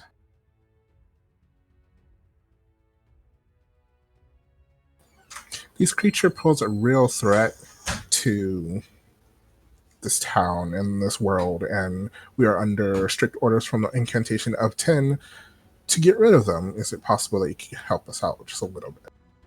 I would possibly. An incantation of 10. Well, that's a hard pull. Well, I'll tell you what. 400 gold pieces. And you take this with you. As he hands over this small vial. Is this the potion I'm buying, or Turns your hair green, yes. Yes. fine? Maybe I'll play a practical prank on someone. So I will take that one for 400. All right. So 40 platinum as well. So he pulls out this small bottle and hands it over, and it looks kind of odd when you first hand it. It's like this orange liquid that's constantly bubbling over like it's hot. But as soon as he hands it over to your hand, you feel it. It's a bit warm, but it's not boiling. Even though it certainly looks like it, as he gives you a potion of fire potion of resistance to fire.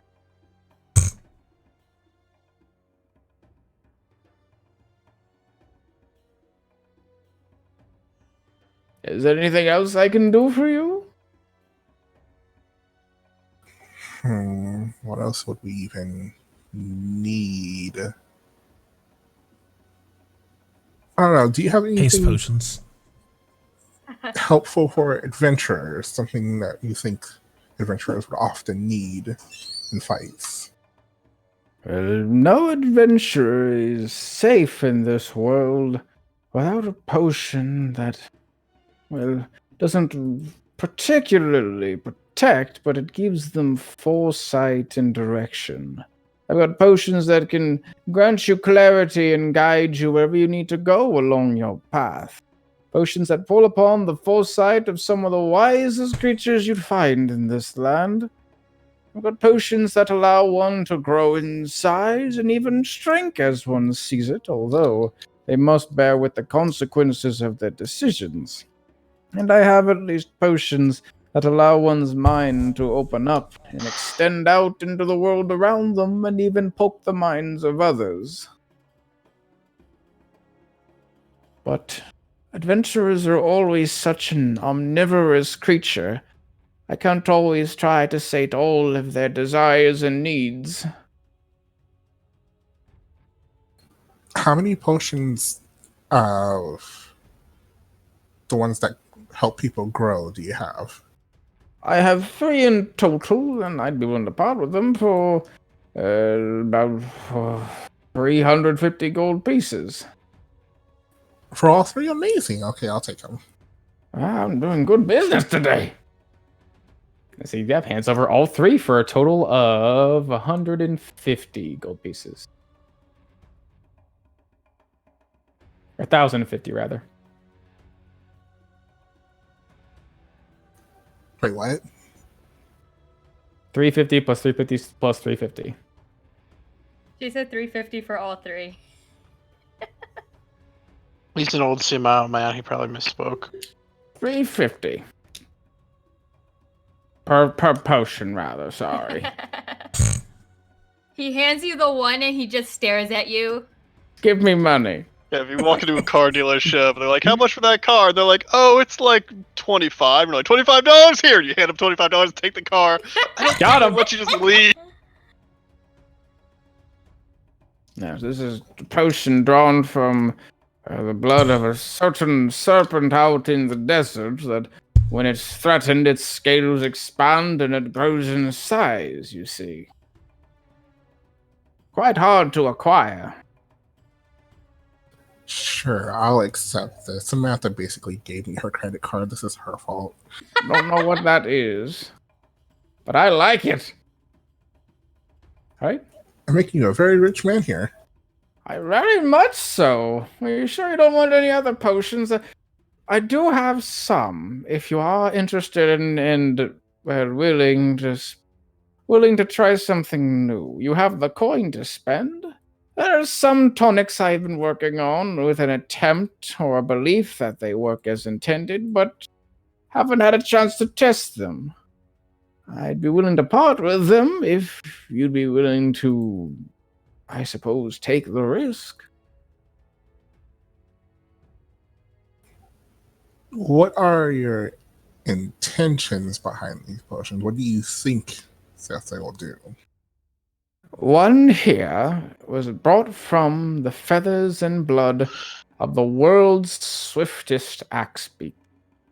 It was known as Talorn, and supposedly it won many races and took nearly a decade to catch and tame as it crossed these plains. I managed to acquire a small amount of its material and hoped I could extract some of its natural haste. Some thought it to be magical.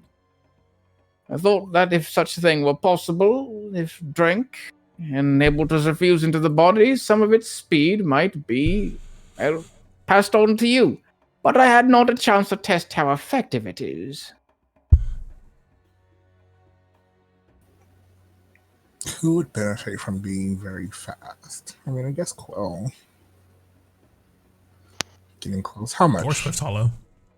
Well, this one I would part with for 500 gold pieces. It took some very valuable time and material to gather. Although I would charge more for it normally, such a power is something many would seek to douse their horses with before great races, so to speak. But for the sake of testing, I'd be willing to cut it down to much less.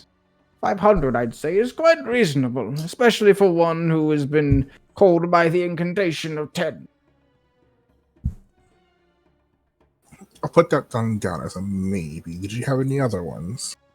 I have one other that I would be willing to part with.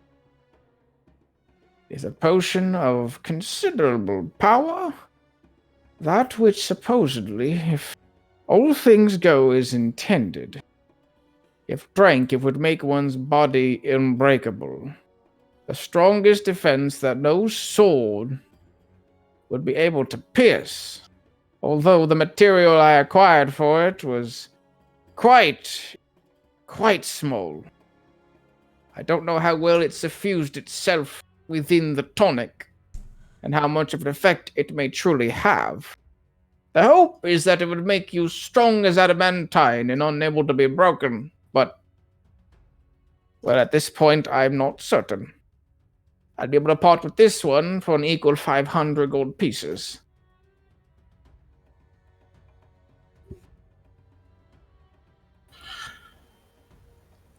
I'll take both.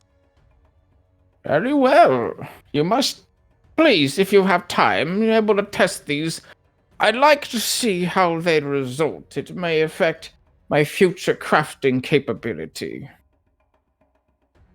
As he hands over these two, they're not quite as ornate looking. They're more very basic vials with just a cork on top and a marker on them, just sort of indicating what they are. It looks like, yeah, something. It looks less professional and more just like someone's little house project. But yeah, hands over these two vials of both. One's red and I think one. They're both red actually. They're still in the early stages.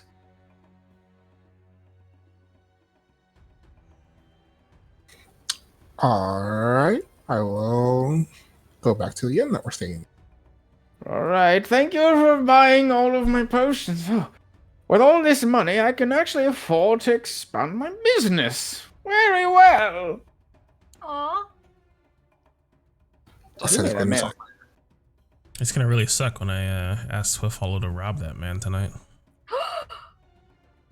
All right, what are the rest of you up to in your time, 2 days in Cradle Keep?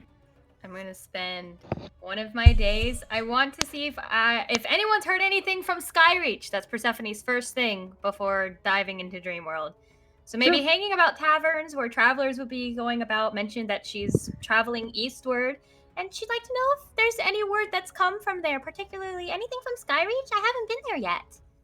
All right, yep. So just sort of carousing for a day, just trying to pick up on word of what's going on throughout the city. Give me a straight up charisma check, just for a carousing roll. See how much you actually gather. I'm gonna use my inspiration on it. Sure. Okay. Where are you? You said charisma? Yes. Straight. Okay. All right. Yep, the people here are pretty nice. It's hard to really keep one long enough for a conversation to get too deep before they're pulled off somewhere else. But what you do gather from your sort of general carousing is that, yeah, no one's really heard much word from Skyreach. There were some maybe rumors for a while saying that, people just haven't gone there, people aren't going or coming there, but, it's Skyreach. You have to climb a mountain to get there. Not everyone's going to be able to make it. Yeah, Skyreach has just been quiet for a long time. Really nothing probably going on. Can I gather how long it's been quiet for? From that, not a whole lot. As long as it maybe the past year or so. But exact dates, events going on in the background, hard to say. Okay, and with that, I will spend a night trying to hop into Dreamworld and see Mr. Lion Man!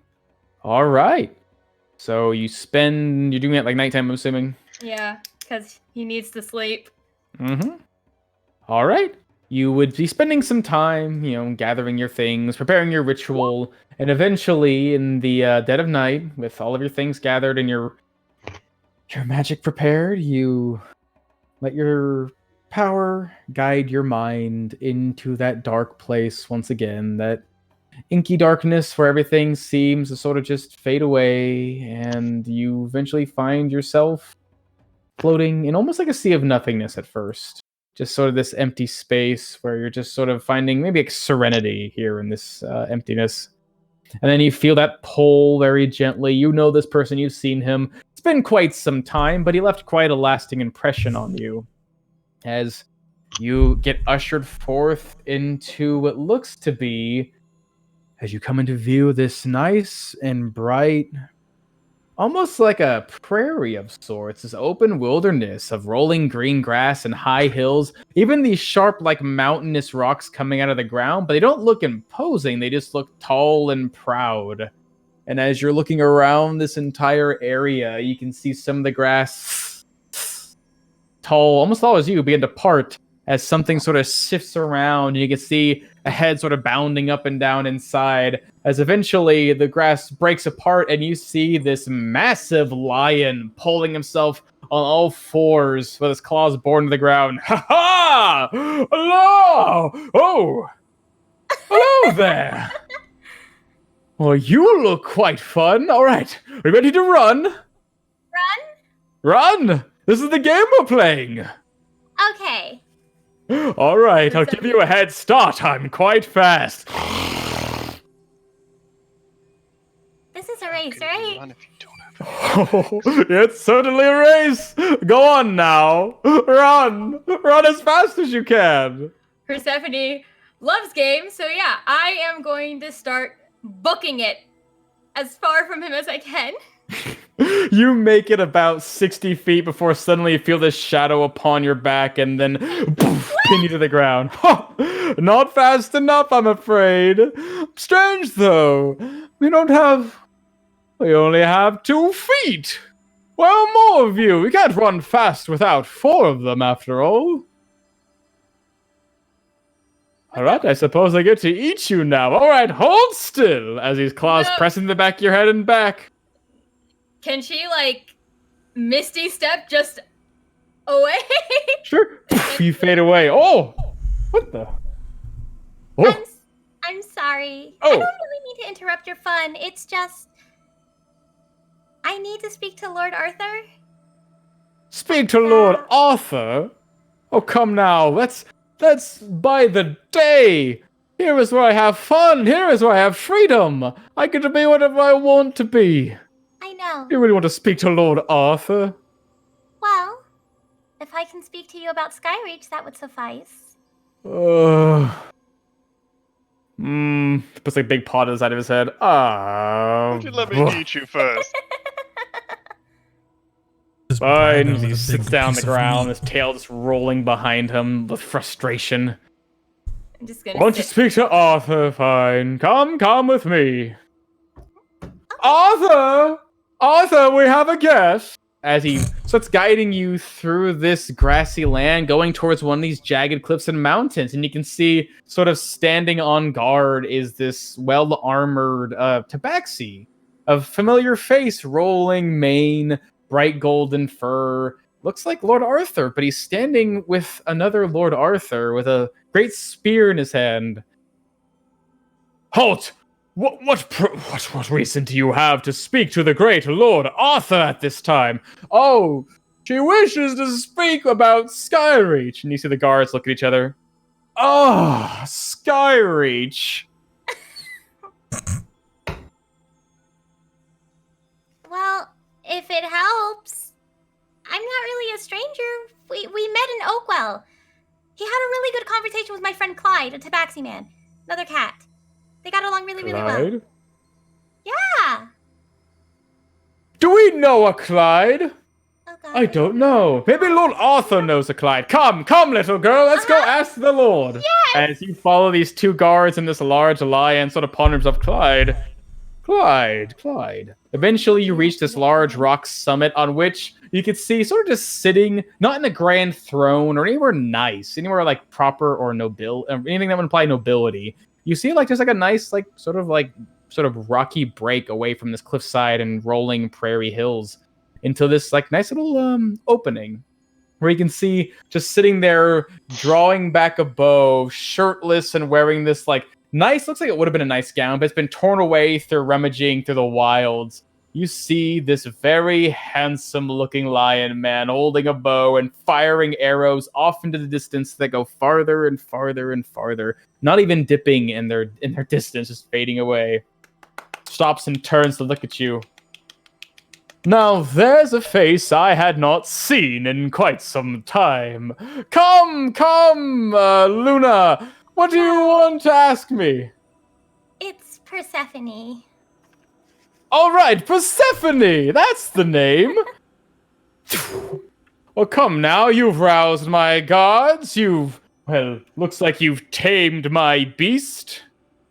You wish to talk of... all of them chime in, like, in a chorus. Skyreach, and immediately just sort of misfires the arrow. Oh, Skyreach it is. Fine then, fine. Come to me. Ask me your question. Nobody's heard anything from Skyreach, and a friend of mine hasn't gotten letters back from his friend, and there's a lot of things that are concerning us right now, surrounding Skyreach. What's going on? What's going on? Why, nothing. It's dreadfully boring. Nothing? I mean, we have our passing grand adventurers who are doing their part to ensure that Mobia is a fine and prosperous nation, the usual. But all the same, everything's sitting still. Nothing's happening, and it's why I find pleasure in these few moments, you sweet little dream invader. As he ruffles your hair. The only place I get any enjoyment out of this world. Isn't that right, boys? You're right, Lord Arthur. Right as always, Lord Arthur. Lord Arthur. It's hard to be four people at the same time. Okay, well, that doesn't really explain why we haven't gotten any letters back from Skyreach. It's been... No letters back? Yeah. My friend Quildor's been sending letters to a friend. He hasn't heard a response in, I think, months. Quildor. The Shield of Zamara. That's so strange. I know of his allies there, but no letters at all reaching from or to Skyreach. You're not getting Oh. his letters either? As far as I know, everything is fine. That is quite Concerning. interesting and exciting. Maybe there is something happening in Skyreach after all. Do you want to go on a little adventure in the waking world and find out for me? I think I might just do that, you little dream invader. Yes, Persephone. Fine then, absolutely, I'll do that. Now, while you're here, and he immediately starts like taking off his trousers, you want to just... No. No? Oh, sorry, not that kind of dream. My bad. No, not that kind of dream. This is Persephone like quickly wipes her hand and like closes something already was. Oh, Not that kind of dream. I'm terribly sorry. That's some strange power you have there. You might find yourselves in the most troubling of places if you misuse it. Oh, I think I already have. But you did want us to do wonderful, spectacular things. I think getting into dreams is a good start. It certainly is, and I hope you are taking my words seriously. The world needs more adventurers challenging themselves and making differences in the world, making ripples. Ripples cause change, and change causes progress. That is what I want to see. I hope you lot, what were you, the Valiant 7, are progressing nicely. We're the Valiant Vanguard now. Oh, a title change. Interesting. More All right fitting. then. So I can't say I hate it. I'll probably see you in a few days. Tomorrow, if that works. 2 days. Certainly, I will do my part. I can only assure you I will try. You see, a Lord of Coin only has so much time outside of his denizen unless it is otherwise required. Finding a place and time and gathering people to do things and find letters, especially if letters are having trouble reaching this place, without us knowing, may not have the answer as soon as possible, but I am quite quick, as you have seen. I will do my best. Well, I do understand you're very busy, so I can give you I could come back in a week. A week. A week is fine. We'll see what we gather.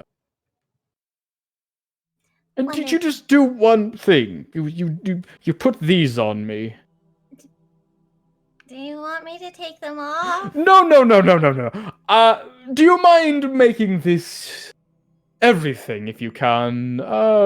Back to something more exciting, something more fun.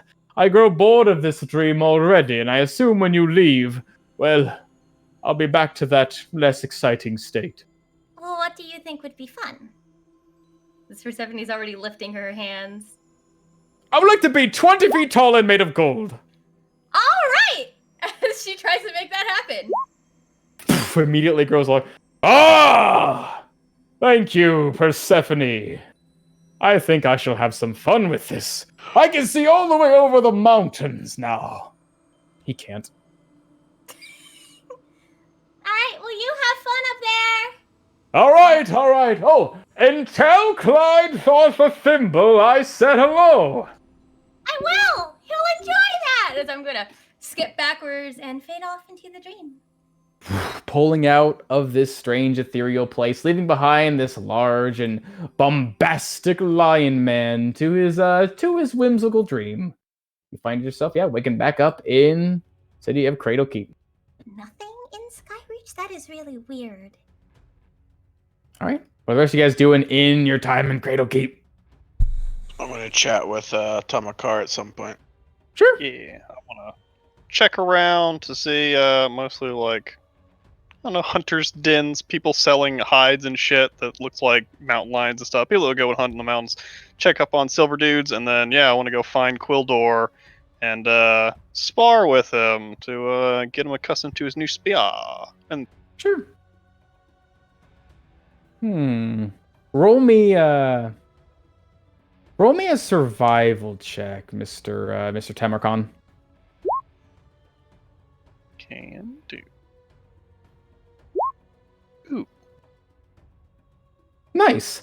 Yeah, so using your expertise in the surrounding area and trying to sort of coerce that with other people, sort of bringing out their own sort of understanding of the mountains, you sort of bring out this idea like, hey, there's like, the concept of silver beasts making their nests in the mountains. They mention, you heard from only a handful of people, that there is sort of a culprit of sorts. Not so much a resident of the mountains as much as it is a frequent visitor, if not an invader. It seems that for whatever reason, there's an infamous certain type of creature that exists within places like the King's Land, often found in the White Sea, and even now bleeding into the Scorchlands. Some people have claimed them, even while traveling through the southern part of Mount Cot, that these creatures have actually made their way into the lower parts of the mountain where the earth is still somewhat soft and pliable, especially where creatures have made tunnels and burrows. These creatures are known as land sharks, but the people of Alphasia have known them as boule.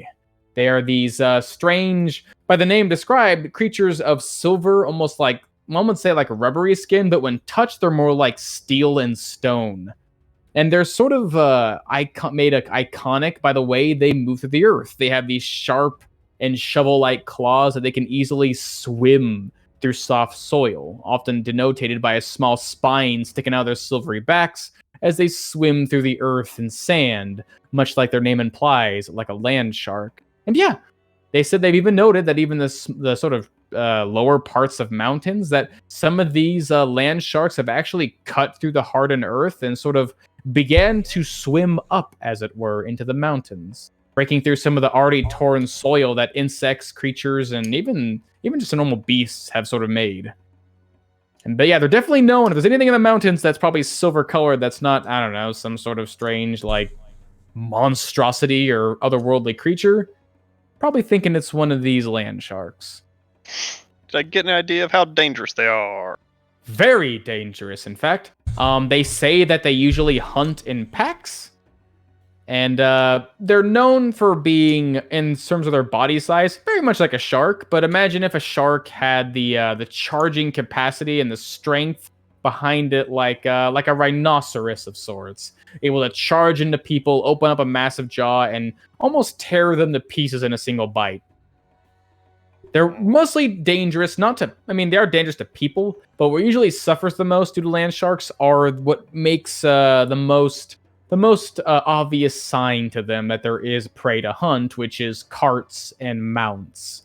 They are notorious for biting clean through an entire horse or a camel, and if they're striking against a cart or a wagon, well, they may as well be breaking through it in a single stride if they get enough momentum behind them. They're known for being incredibly dangerous, not just because they are strong in their jaws, but because those legs that shovel the earth can also grant them great distance in their jumps and leaps, able to basically act like a shark, leaping out of the water in great height and then diving back down to the ground as if the hardened soil beneath them was actually just liquid. They're considerably dangerous. And if anybody's hunted them before, are there any tricks on how to take them down more safely? Just charging in blindly. Certainly. Do you have any weaknesses? The one thing that people know about these creatures is that they have decent eyesight. They're able to lift themselves to the surface of the earth or sand that they're in and peek out at the world around them without too much hindering their sight. But their strength really comes from supposedly the way that earth sifts between the folds of their plate-like armor on their bodies. Seems like they're very sensitive to shifts in the world around them. And so the best way to fight one, or at least deal with one, is to either move very, very slowly or don't move at all. These creatures can sense the shifts and vibrations in the earth.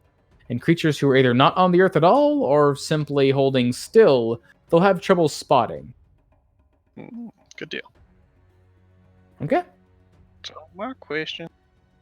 Okay. Anything else? Yes, she's going to jump into a spar with Quillor? Sure. Okay, yep, just spend some time fighting and chatting unless you guys want something to talk about. Oh, I got something I want to talk to him about. Okay, go for it. As we're fighting and sparring, I'm gonna... So, decent fighter?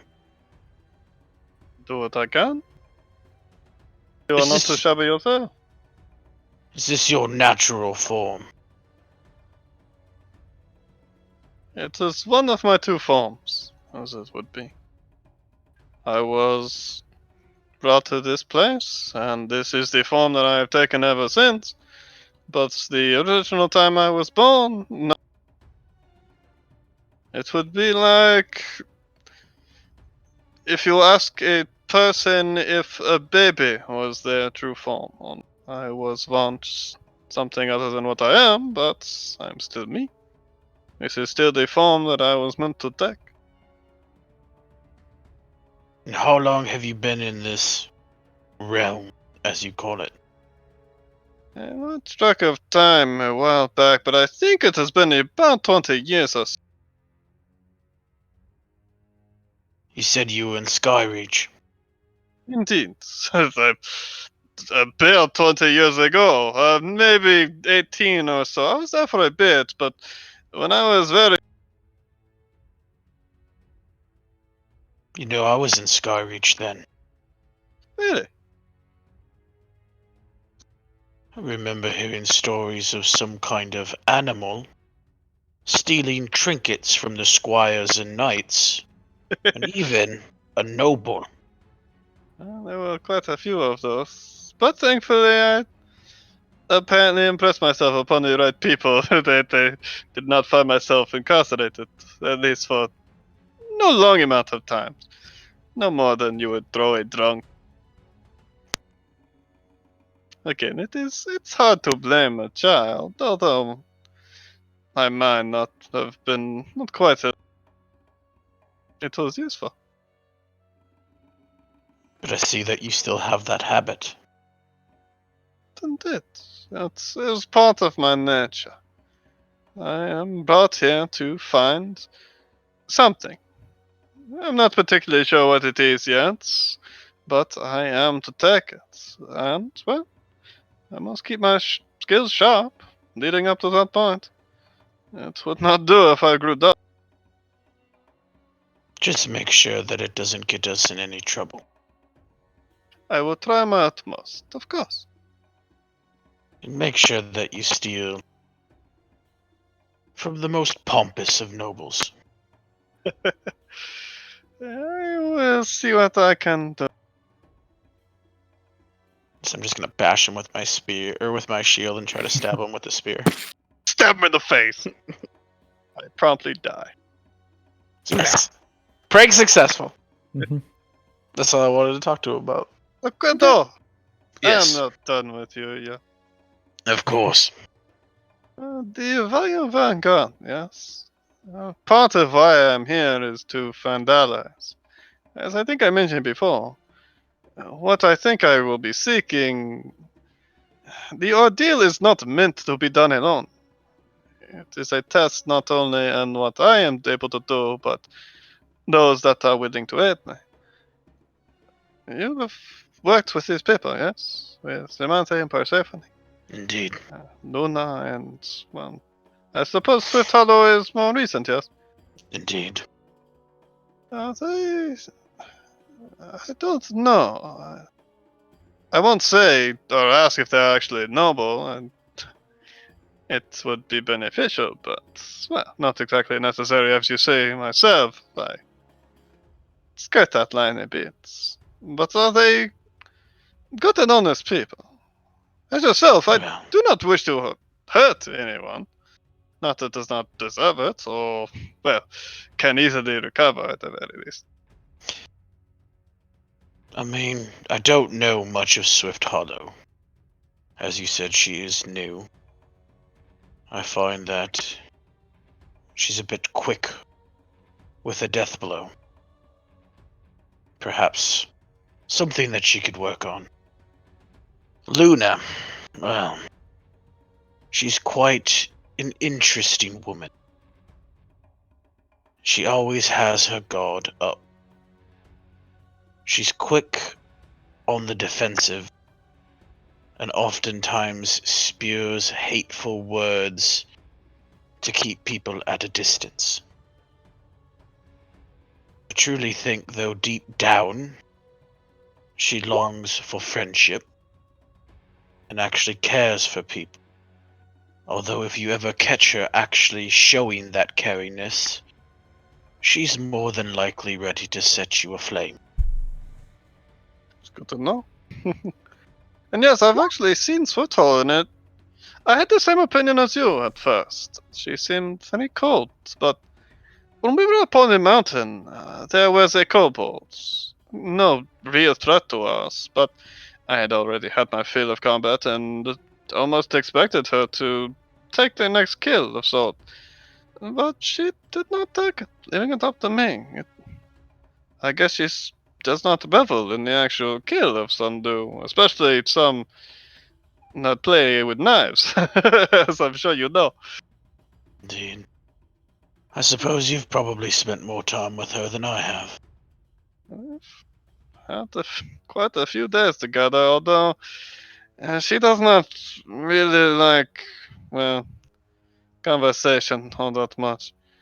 I try to prod her a bit, but, well, she's very secretive.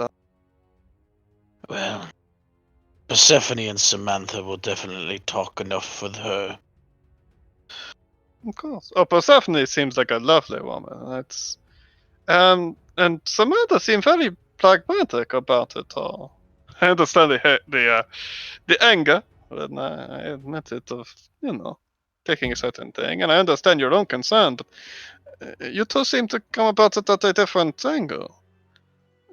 Indeed. I understand Samantha's want to protect herself and her group, but you seem to be more, how you say it's, altruistic, I suppose. Samantha has a tendency to think constantly.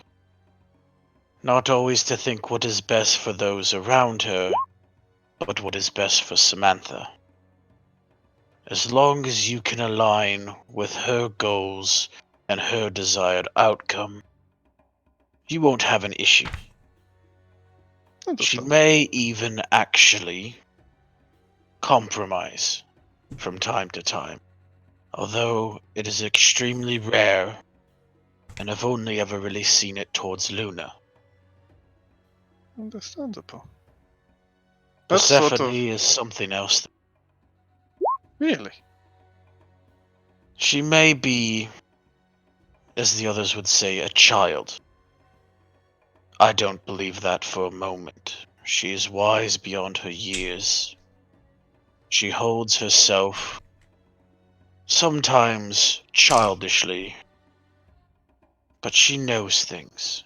She has grown tremendously, and she would do almost anything to protect her friends. If you can be counted among one of her friends, you are extremely blessed. I would love to do so, believe me. But to be honest, I mostly align with Samantha in certain cases. I don't particularly hold my own self-preservation as high as her, I suppose. I find myself seeking danger more often than not, but I do have certain selfish goals, I suppose. I am not an altruistic man, sad to say. I have a goal and I must seek it out. I don't really have any other choice. But that is why I wonder, Quildo. When we first met, you did all you could to save innocence. You stood in the way of faithful blades and, well, you tried to stop what was happening more than the rest. And I was curious how you, a picture of knighthood, found yourself in this group. Long, long, long time ago, I was known as the Shield of Zamaria. I protected the nobles and the common folk of the great elven city in Tyrion. I had both the blessing and curse of protecting the leading family there known as the Donsongs. The youngest of the lot, prideful, stupid, decided to put himself in a very precarious situation. Unfortunately, I thought that I could help him alone. Probably my own pride. And I got him hurt. When you don't do what you're meant to do by protecting a noble, you're oftentimes casted out. Well, I I chose- certainly can understand that. The goal set upon us by others. They are hard things to get away from. No, they are indeed hard. I'll get back there one day. In all honesty, I hope that us slaying a dragon will help rekindle the brilliance of my name. Fantastic. Well, I hope to enjoy your company for a long time, Quildo. Shit of Savari. And hope your nobility continues to shine through. It is very, I don't know, reassuring, I suppose.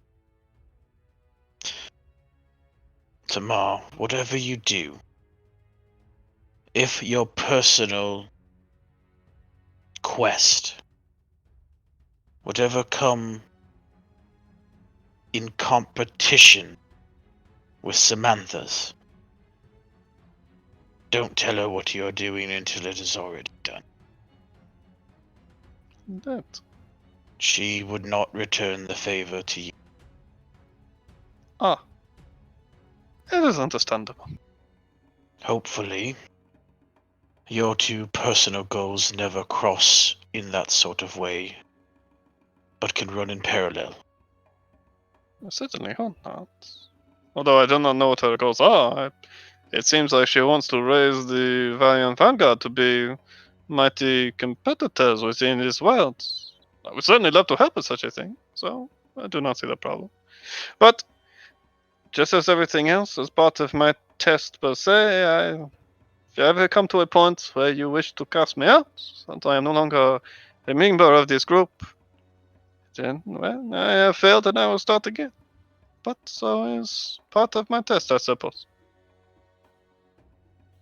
Hopefully, you will pass your test. It would be interesting to see. My brothers would certainly hope I would. Sounds like you need better brothers. Oh no, they are the best.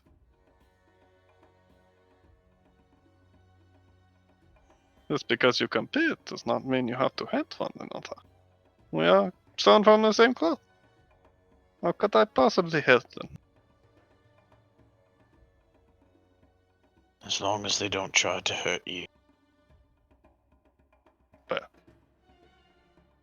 Probably try to kill me when it's all said and done, but that is what we are meant to do.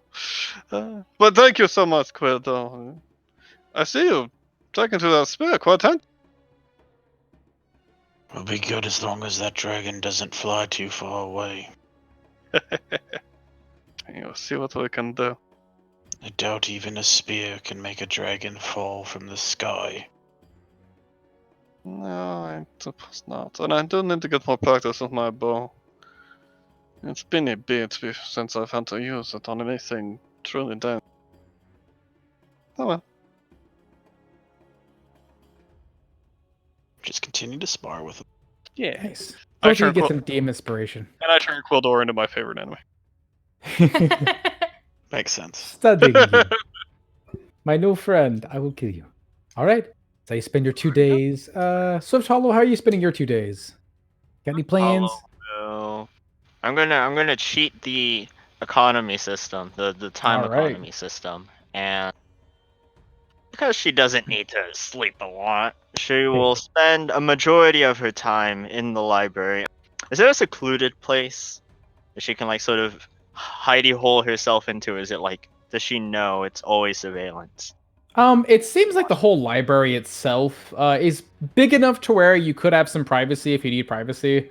You think like, is there a spot where you could stay for hours without anyone checking up on you? Probably not, but if for staying inconspicuous, yeah, there's definitely places where you might get visited like maybe once every hour or so by one of the tome keepers, if only to check up and see what you're doing. Okay. Then she'll save that for when she heads back to her inn to her place.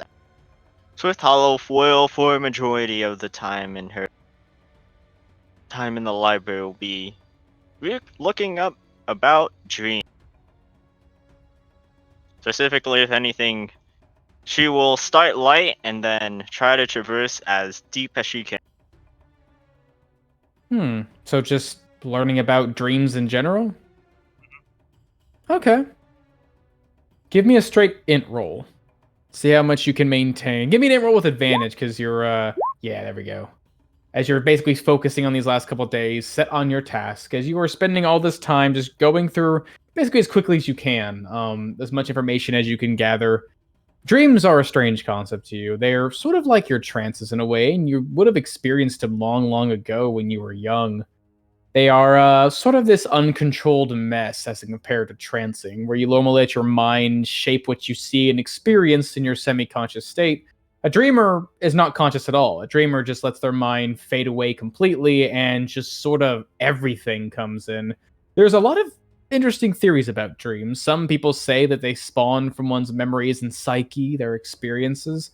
Others, of a more magical note, suggest that dreams are actually influenced by forms of magic.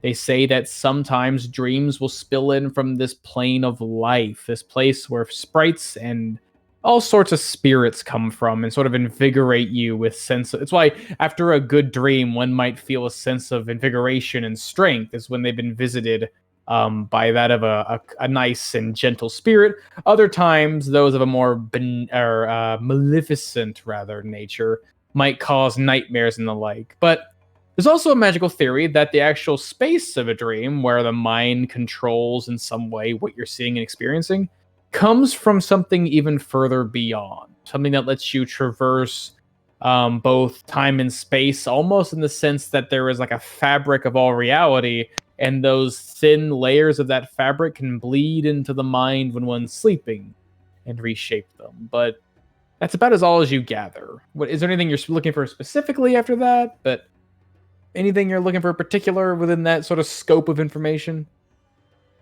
If she had more time, she would more focus. Now that her, I guess, party were talking about the thinning of this veil, this contact between the planes, she would dive more into that if she had more time. But in her off time, as she heads back home, and I cheat the time economy a bit, she will make, over the course of 2 days, with her sort of reckless and a nerd nature to poison, will create 1 dose of greater poison.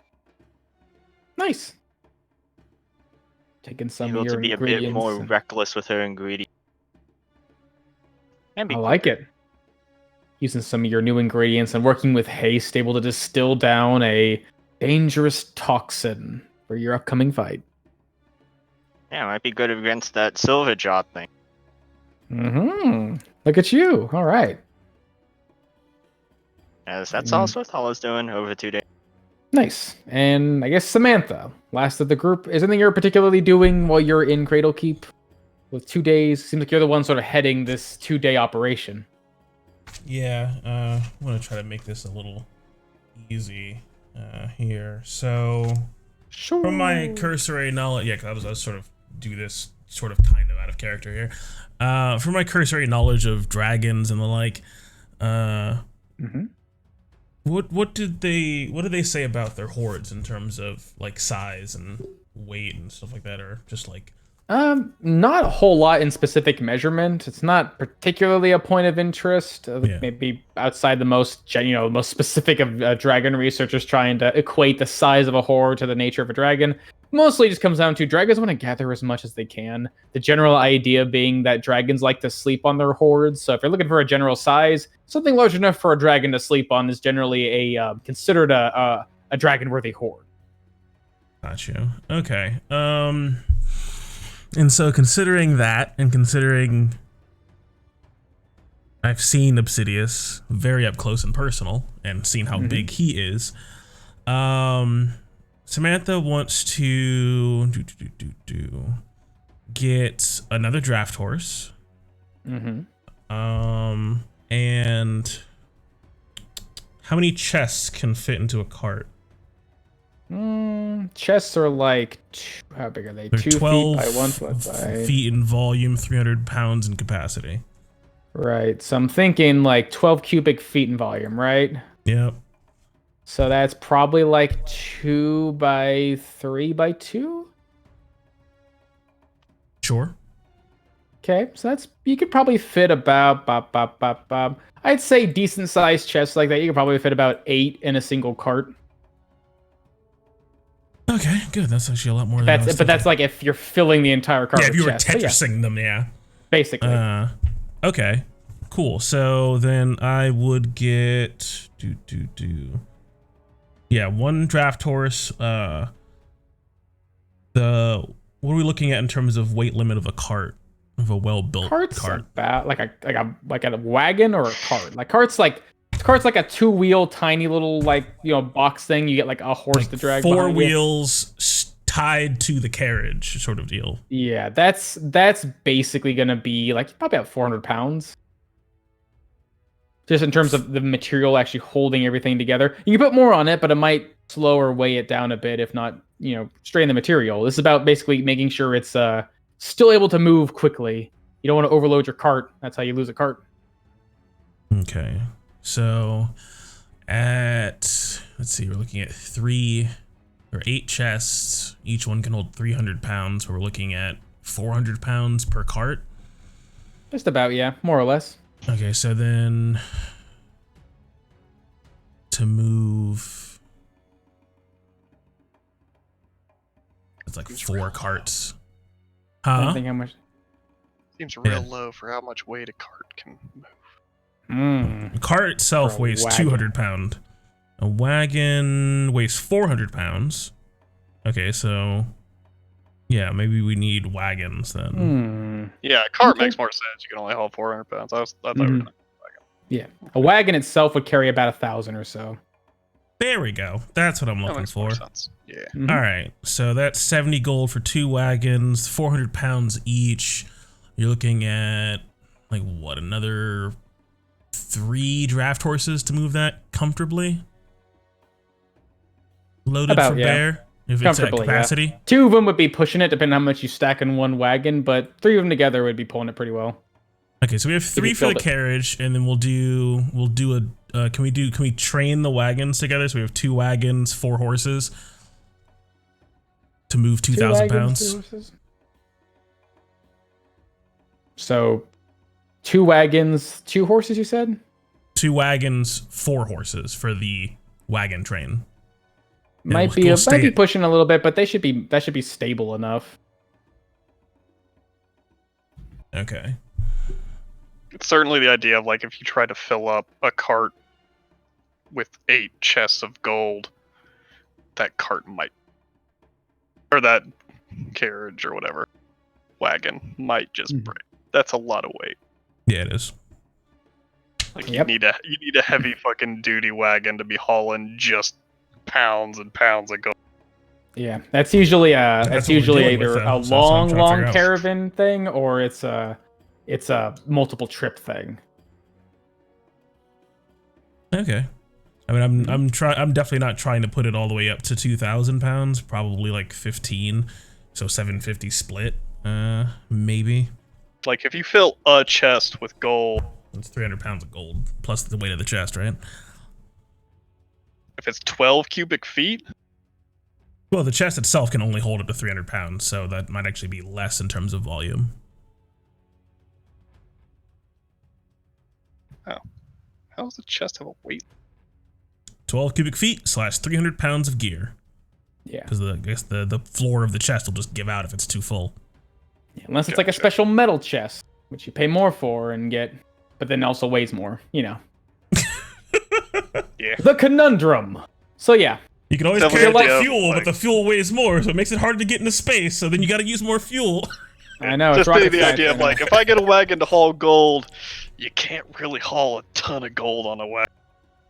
That's literally the problem with space travel. Yeah, that's what it is. Yeah. But yeah, like usually 90% you'd think like if you're imagining your typical dragon horde, yeah, it would probably take a long train of wagons just to get all the treasure out. And even then, it would take maybe a trip you got a long caravan and you're thinking like a big old mountain of gold, maybe like one trip, but you'd be really pushing it. And boy, howdy, that's going to be a hard to protect going back, going through the scorched lands and white seed on the road with wagons of gold. Might be like employees and shit. Yeah. Guards and shit. So, Bram, about not being anywhere near this dragon. Oof. Oh boy. Here's the spear, Bran. Go be a hero. It's more like, Bran, we're gonna need you and all 500 of your friends. Friends. Okay. I don't have any friends.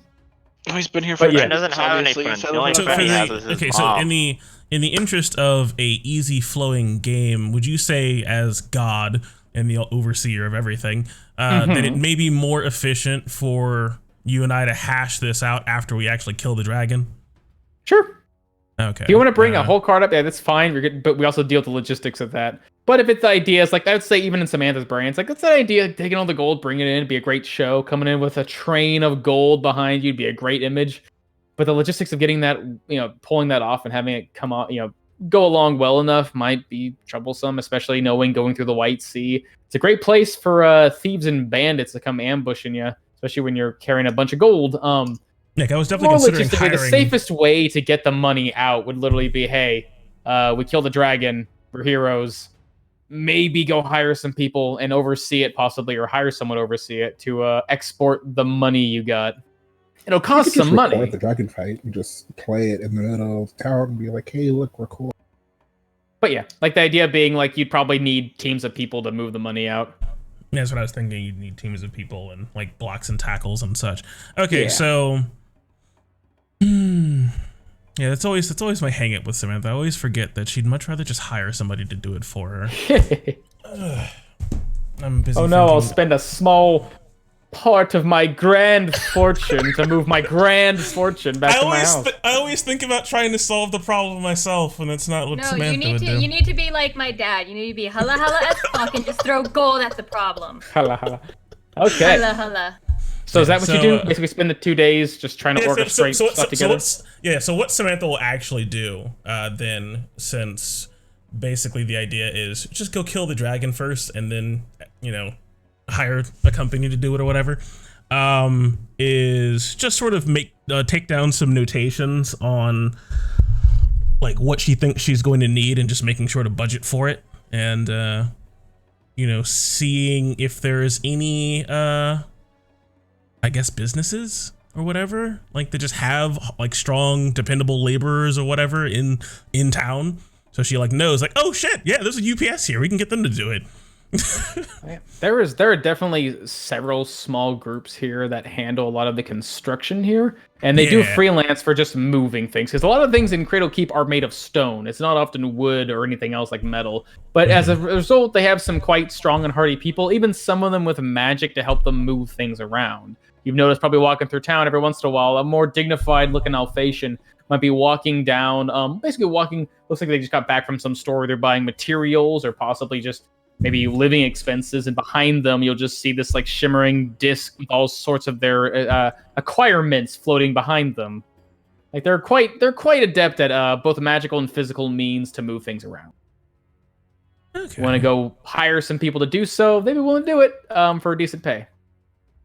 Yeah, so I would scout out some prices for those construction companies, or that structure of business that does freelance work, and see like, well, Bob's Movers charges 50 gold per pound or some shit, but Larry's laborers only charge 10. What can carry 1,300 pounds? An elephant? Elephants. Yeah, I knew you were gonna Let's say get that. like 20 elephants. Jesus. I have declared I want to buy 100 elephants. We I have the goal return- to afford all of them. Make it happen. We I have return back to literally Cradle hundreds Keep of with a horde platinum. of elephants, Here. like fucking Aladdin. They have what? Prince Ali. So they do have some like the cultures they have here, like all the festivities and plays and theaters, and like they do have quite an extravagant zoo that was mentioned before. Not quite as brilliant as up in Broken Ridge, but still exotic. And yeah, if you ever took in some time toward the eastern side of town, you may have heard the trumpet blow of one of these strange Alphatian creatures from a long lost time. large gray skin, huge in size, one might even say. If one's willing to acquire some elephants, they will say they are not quite well tamed as being mounts for combat, if only because elephants can be very irritable, and they're just as likely to buck off their rider and trample them as they are to go trample their enemies. More so used for transport. Well, I wasn't looking into the elephants. That was Tamar Khan reaching into my mind. I was looking Just into throwing it the out moving there. companies in terms of trying to figure out what I'm looking at in terms of cost for that sort of project. But yeah, we want to talk about numbers. We can hash it out later because it's going to take a little bit of time going through all this All stuff right. because of a few more things to consider. But yeah, assuming that Samantha spends something. Anything else you want to do during your time? Or is it just all about getting the Samantha Gorgon trading company started? Oh, jeez. Yep, the West Alphatian Trading Company. She'd also look to see if there's like is central banking a thing? Is there? We have the vaults of Cradle Keep. Is there a vault? Like, where do you put all the fucking gold after the fact? Is the other question to be answered. There are vaults here. They're mostly in the upper part of town in the northern or northeastern side, closer up to the foothills where the city seems to slope up against the mountain. They do have a bank. They have actually a very large bank, sort of their own sort of miniature vault of sorts. Not definitely pales in comparison to the great vault hidden in the mountain, but yeah, seems like they'd be willing to store an exorbitant amount of gold, and they definitely try to compete in size with the great vault of Alphatia. And they already have a considerable amount of gold inside, but yeah, if you're sort of accommodated space, ask if there's a place to keep the gold, they'd kind of skeptical of the idea of having a dragon, such a huge amount, but you definitely think there would be enough room to contain quite a bit here. This is an old city, and these places, the vault was created in a less efficient time. So simply, hey, here's a great, massive place to store all of our money. Gotcha. Okay, so there are people that would move it for coin, and there is a place to store it that is here instead of tracking it all the way back up to Oakwell. There you go. All right, cool. So that is the research and confirmation that Samantha spent the 2 days doing, along with just drinking and going about town. And yeah, with that in mind, she comes back to tell everyone what she's thinking of doing, rather than trying to figure it out ourselves. We'll just hire people to take care of it and get it down. Dissipates at will. So I'm good. All right. So with that, 2 days pass, and once things come around, the group has reconvened, discussed their plans, what they've acquired, sharing maybe some of their acquisitions if they're willing to, and then setting off. Are you setting off with Bran? Are you setting off with just the carriage? So since the plan has changed, what is the Valiant Vanguard doing as they leave town? What do they look like? Is it just the group on horses? Is it them bringing the carriage? And we need the carriage so I can read my book. Yeah, we're leaving Bran at the inn. You can stay at the hotel. We're taking the Hummer. Samantha can drive it. She knows how. She learned how to drive stick. I leave Bran with like 100 gold and tell him to have fun.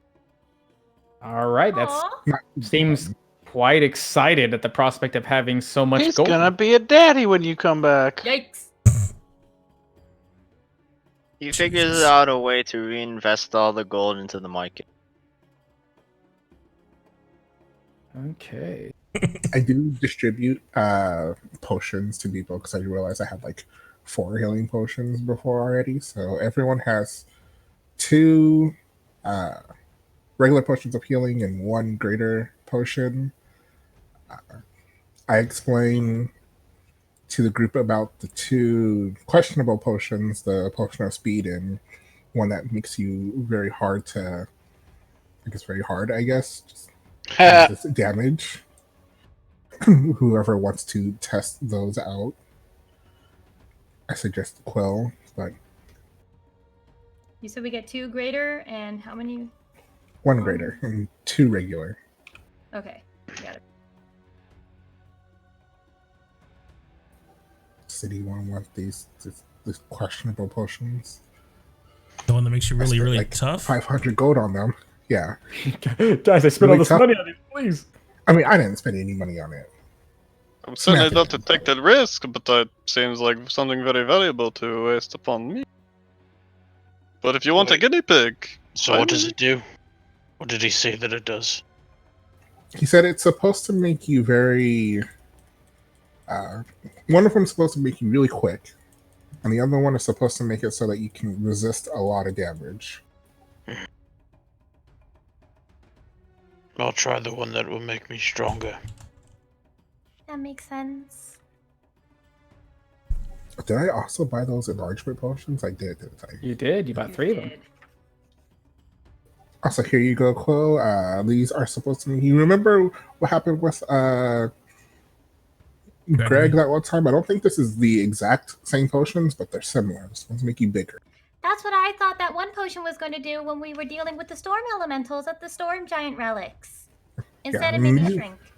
These ones aren't risky. These ones are. But He knows that's what. Persephone, what happens if I consume all of these potions at one time? Do they not counteract, or would I not just immediately God? die? What do I know about just consuming potion after potion after potion? Roll me a straight fucking. What would they even be? Arcana check, I guess. God, I hope you nat one it and you say everything's fine, and then I drink it and I immediately die. You know the effects of maybe potions made from like plants or other natural remedies.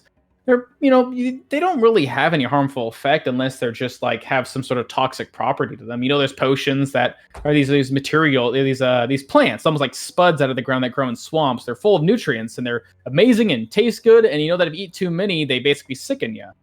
And maybe applying that to a potion might cause the same thing, but you don't really know how this guy brewed his potions. Kind of sounds like it was less the way of herbalism and more the way of alchemy, just sort of the raw tampering and using of elements of both living, dead, and even sometimes magical components. So what would happen? Swift Hollow, are you an alchemist by day?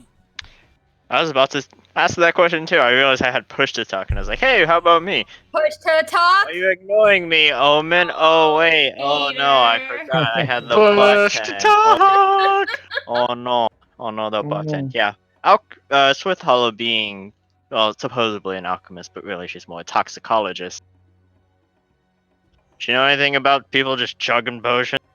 Like she certainly knows that the dose certainly matters. Also, potions are supposed to be beneficial. You would know just with your cursory knowledge, if you're just thinking like recall anything, that through your connection with alchemy, Swift Hollow, that things aren't quite as simply naturally made when they make these potions. They always take some sort of essence, usually some innate, although very small, present magical property from something. And what that means is that when these potions are crossed or mixed, that magic might either be enhanced, it might be nullified, or it could be just made chaotic. Mixing the potions could make an even greater potion of growth. Mixing the potions may cause a weird discombobulation that might tamper with how the growth occurs. It might even just change what the potion is, but sort of left up to chance. You don't know how these things are made specifically, so it would take just some sort of experimentation to see how they'd function. Swift Hollow's silent as Samantha turns to Swift Hollow, and as she's silent for a moment, she contemplates all of that. We lost you. Your safest bet is to not mix all of them at once. Although suppose if you're feeling quite adventurous, you could. But I would recommend not to. I don't know how he made those potions, and they're certainly magical. Only drink one at a time, then. That's probably the wise thing to do. Last potion. Unless This one we're should truly actually- desperate. Then I suppose you could chance for crossing the wires. It is magic at its core after. You never really know what happens. Yeah, one last potion. This one that should be taken immediately.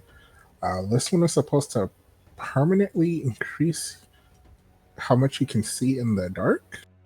Permanently? Yes. Is there anyone that cannot see in the dark? My eyes are quite keen already. Oh, wow, that's a first for this group.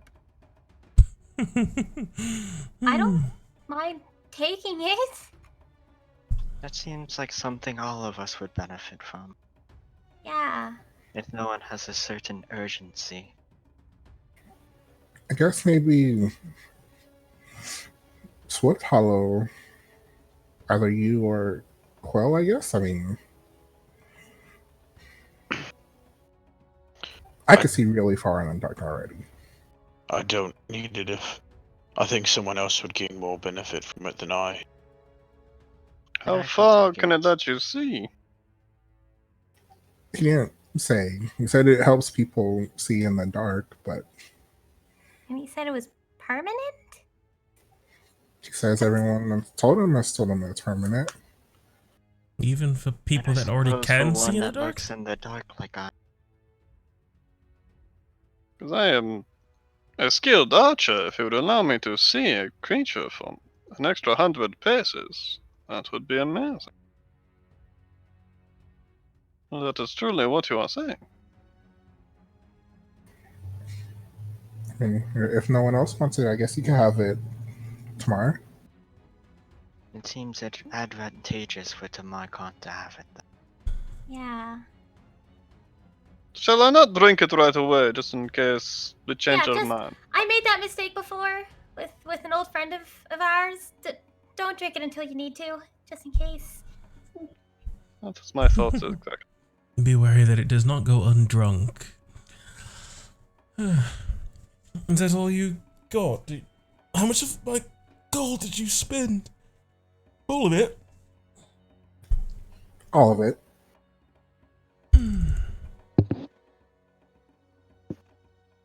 I'm surprised they did not have any potions to help with dealing with large amounts of heat or anything.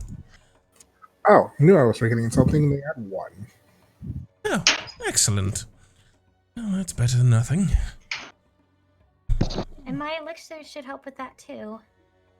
Yes, just an extra supplement, I suppose. Thank you, Luna. I knew I could trust you to handle that.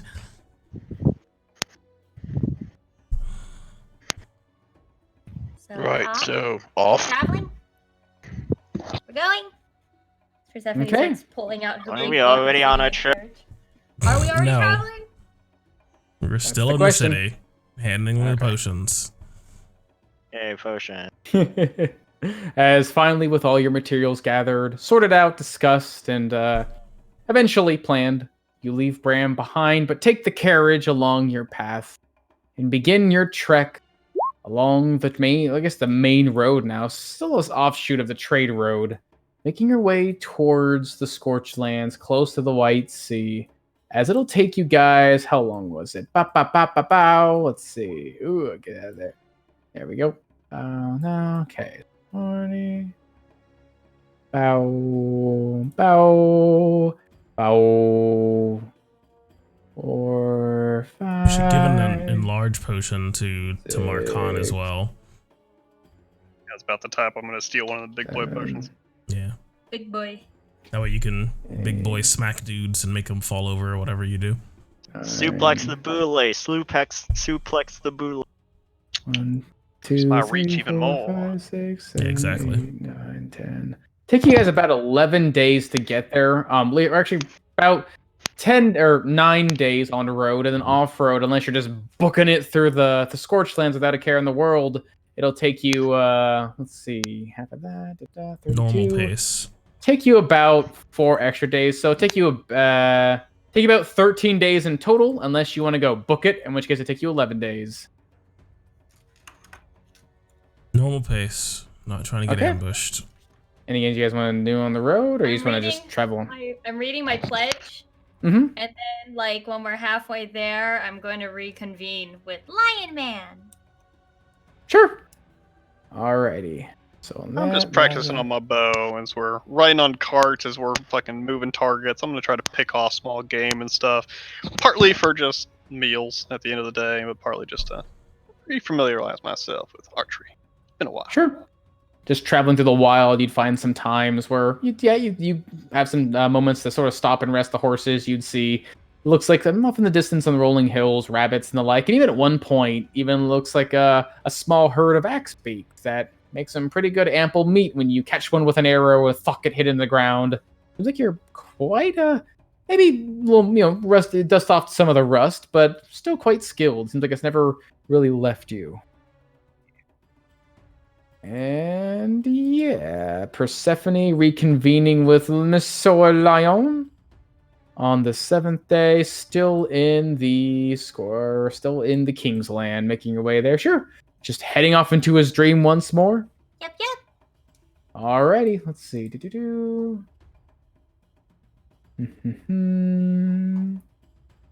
Alrighty.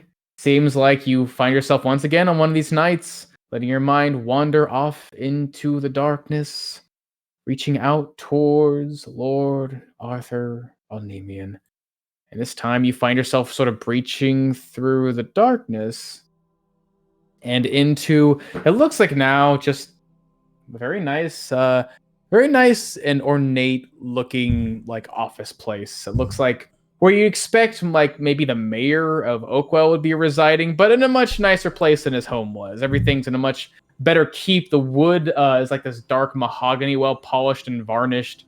It looks like the floors are actually they're sort of lined with this very, very almost impossibly clean rug that throws itself out to a main desk. And sitting at it with a finger to his temple, his mane sort of disheveled, and his eyes sort of heavy with exhaustion, is familiar-looking lion man, clawed fingers pressing against his head, looking down at it. Looks like an assortment of letters and paperwork flowing across as he looks up to you as you enter. Have a seat. I'll get to you in a minute. Oh, must be bad if this is what you're dreaming of. Oh, Persephone! Oh, so good to see you again. Yes, seems my nightly strolling has, not been as fun or adventurous since your last visitation. I've prioritized myself with solving this dilemma of letters, and as you can see, he takes one of the letters, like the envelopes, and has to pull, and you can see the material actually sort of bend almost like rubber. Haven't gotten to the bottom of things. Nobody seems to know what we're talking about when I ask if there's any error in communication. They seem to think that everything's fine and status quo. But I insisted that word had come to my knowledge that was not the case. Do they look like they're telling the truth, or do some of them seem like they're hiding something? I know that can be, if something is interfering with communication, that's not necessarily information that they want getting out. The couriers I speak to are good friends of mine. I have no reason to believe they would lie to me, but those who I have communicated with have been far and few in between. Still stuck in my home, as it were. You see that my particular knight doesn't like me stepping out too much, and, well, it seems like he's been doing a lot of the carrying of my messages for me. So your retainer's been the one asking the questions. It hasn't been you going directly? Baldur is very much a protective man, you see. He doesn't want me leaving the home too often unless I truly insist on it. I've strolled out a couple of times, but yes, he's been doing actually a lot of the currying for me. That's a smart knight. Don't let them go anywhere, otherwise they lose their hand every time. Why? Isn't it just a little suspicious that you're the one looking for information, he's the one that's going out to attain it, and you only have his word on what's going on? Well, he is my knight. He is sworn to protect. Of course. I would not think ill of him. Do you suspect so? It might not be out of ill will, but sometimes to protect those that we care about very much, we pick and choose what we tell them. so as not to worry those we care about. You think my knight is withholding information? I think it is worth considering that you should go and acquire the information yourself. And that way That you... sounds mischievous. I like that. That's what I thought you were like that gonna do. idea. I thought that sounded fun. I thought half of your fun was wandering away from your guard. Not an easy task, I'm afraid. I can certainly try, but I don't know how well I can do so without some proper planning. Alas, this whole situation is confounding me. I haven't got a good night's sleep since. Oh, I did not make out any of that. I'm sorry, I'm sleepy. Trying to get a good night's sleep with this weighing over my mind has made me quite tired. Well, that's even more reason why you should handle it yourself. If it's weighing on your mind this heavily, it's better for you to know firsthand.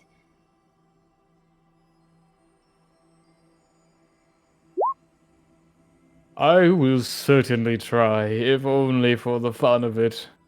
Of course. Well, take some time. I'll be busy in the coming days, so you won't need to worry about me showing up. But I could take you out of this office. Oh, please do, sir. Put me somewhere soft. As I wave my hands and just have the office completely like shatter away, and we're back at the plains. Oh, there we are. All right. I've never slept in a dream before, but I'm going to give it a shot as he begins to unravel his tunic and his outfit. I would not be here for this part. Unless. No problem. Unless. Just kidding. Unless. Just kidding. Unless. But, Nay, I jest. I think I'll go. Nine. Unless thou desire. So I'm gonna just skip back and let myself float out of the dream. all right. And then just woof. The fact you pull yourself out the moment that you see this lion man just fall backwards gently into this big old puff of tall grass. 'Cause, yeah. Seems like that's what you seem to gather in this time. Seems like he's keeping busy, but unable to gather much with his current circumstances. That's fine. I'll relay what I've learned to the group. That Lord Arthur wasn't the one looking for the information himself. He was sending his guard. And his guard is saying nothing is wrong. Well, So I obviously told his him to god is find out. wrong. I think his guard is wrong. I think his guard is hiding something. But it's really, really difficult to convince someone your closest ally is keeping secrets from you. So I just told him to find out himself just to be reassured. Well, I doubt that he is behind all of it. How could one man stop I an didn't entire insinuate city? that. I don't think he's behind anything other than withholding information. If there's a reason communication is not going in and out of Skyreach, then it must be really, really important for Lord Arthur not to know. It could be something bigger beyond his position. Something that maybe his guard knows that he would want to meddle in and is trying to keep him out of trouble. That sounds like Lord Arthur, all right.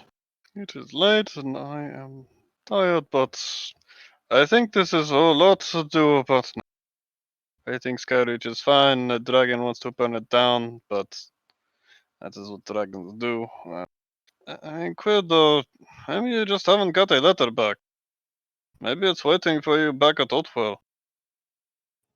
Lord Arthur did mention he hadn't heard any of Quill's allies saying that they got letters. And did you? And that's the Who concerning did you part. send a letter to, Quid? I sent it to my friends there, my allies. I mean, but who? I sent it to Hudson, to Zane, and to Otis Butler. Would the Lord know these people? I'm pretty sure they would know the captain of the guard and the head of House Greystone, and, well, He certainly knew Quill, and he said he knew some of his allies, so I would assume. Maybe? Maybe somebody got lost upon the way.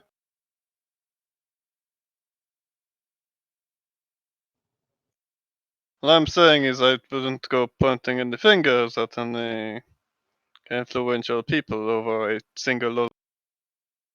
No, not trying to point figures, just trying to figure out why does it seem Skyreach, the center, the capital of the human kingdom, is so quiet and boring. I mean, it's always been a somewhat closed up land. Hmm. It's not exactly most accessible to common people. It rests on top of a mountain. That's true. Well, worst case scenario, Quill's letters are just really, really, really, really, really, really, really, really, really late. For some reason.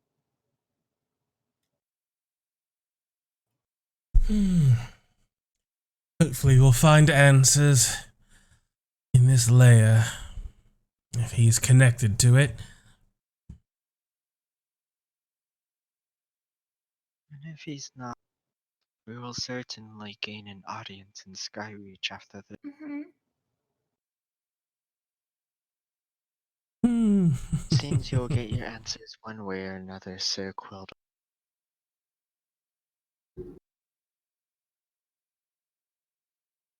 Indeed.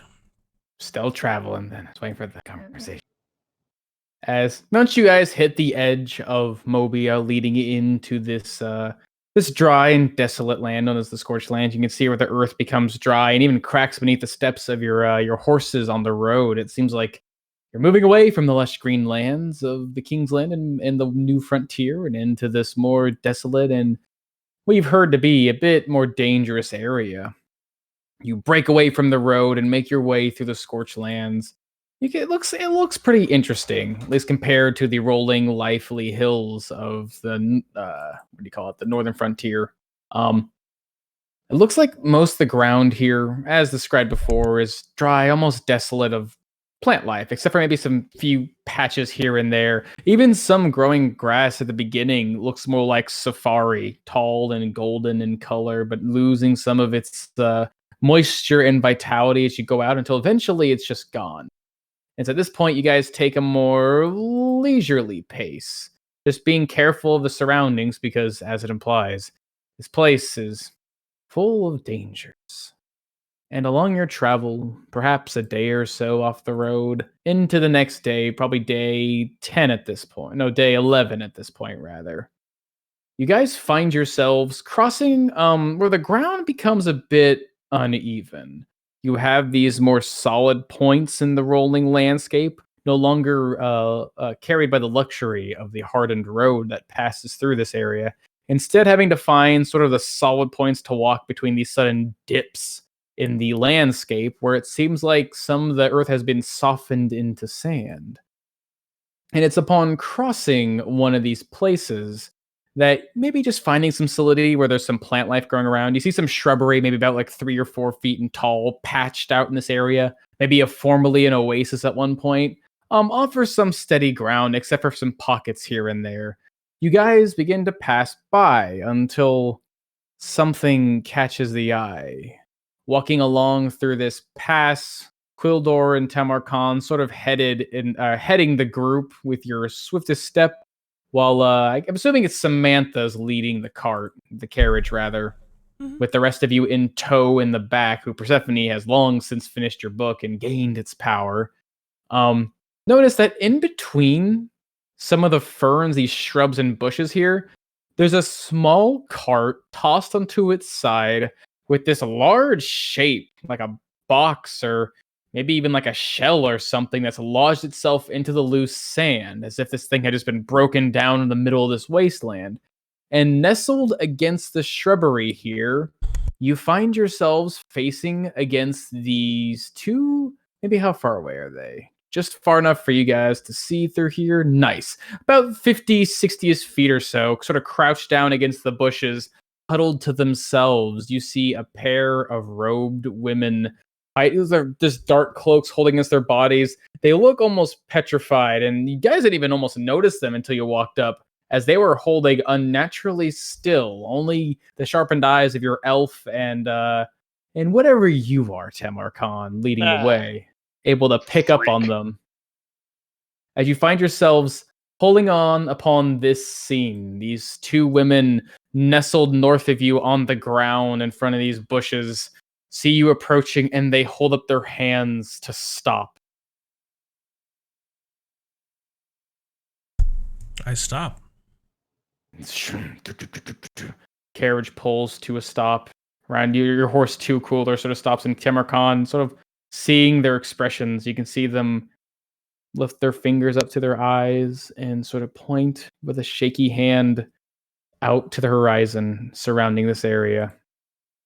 What is the matter, Samantha? Am I correct? Did Tomakarn tell us about the land sharks, or did he keep that all secret? I told you about the land sharks.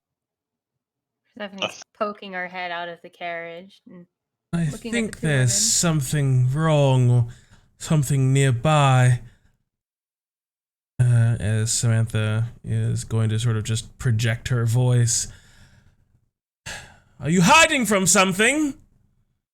Was that really wise? There's a burst of sand in the distance, in these Burst deep, of soft sauce. pits. As this large shape begins to cut its way up through the sand and lurch its way towards you, a single silver fin carving through the sand. As that is where we will end tonight's session. Shit! Die, horses, die. That's tradition. A worthy sacrifice for the land shark. Land shark, land shark. Good. Oh, there you go. Shark bait. God Oh, damn it. no. Indeed.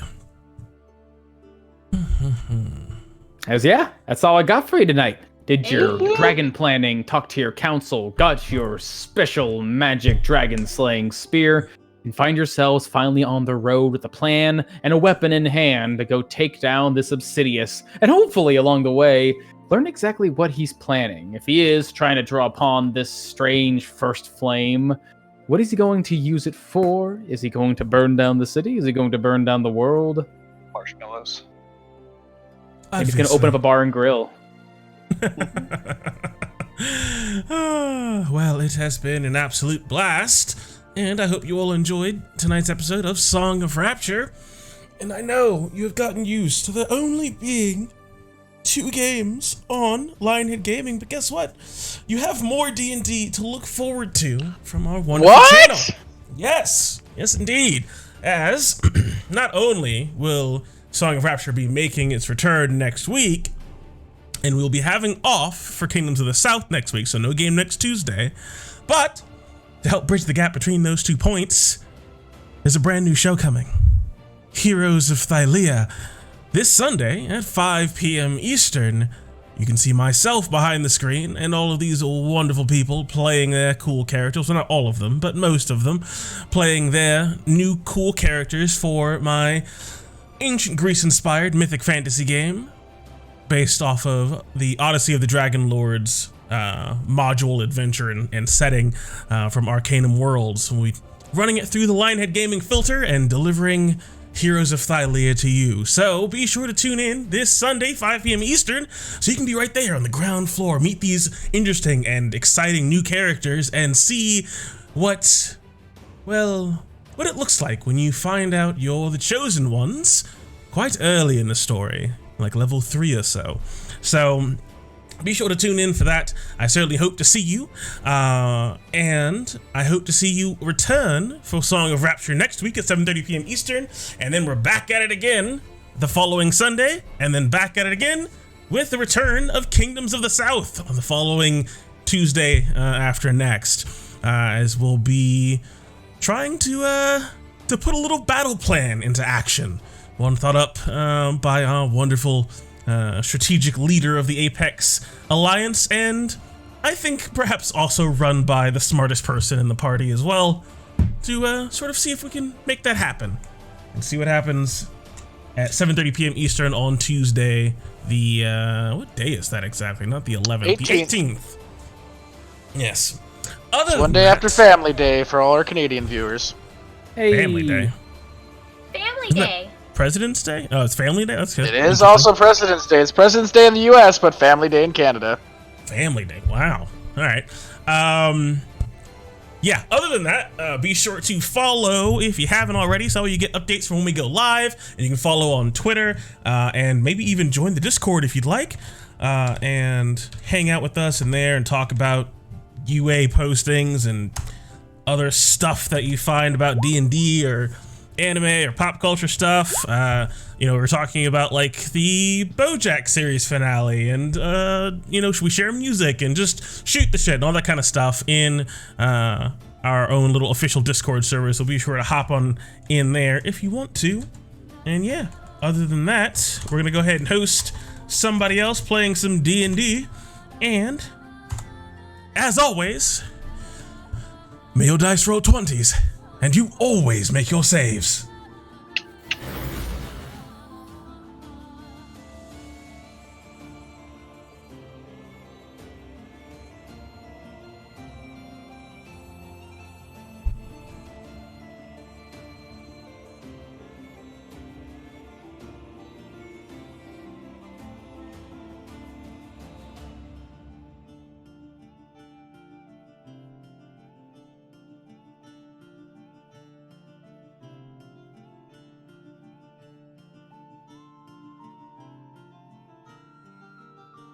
Could control the water as it was.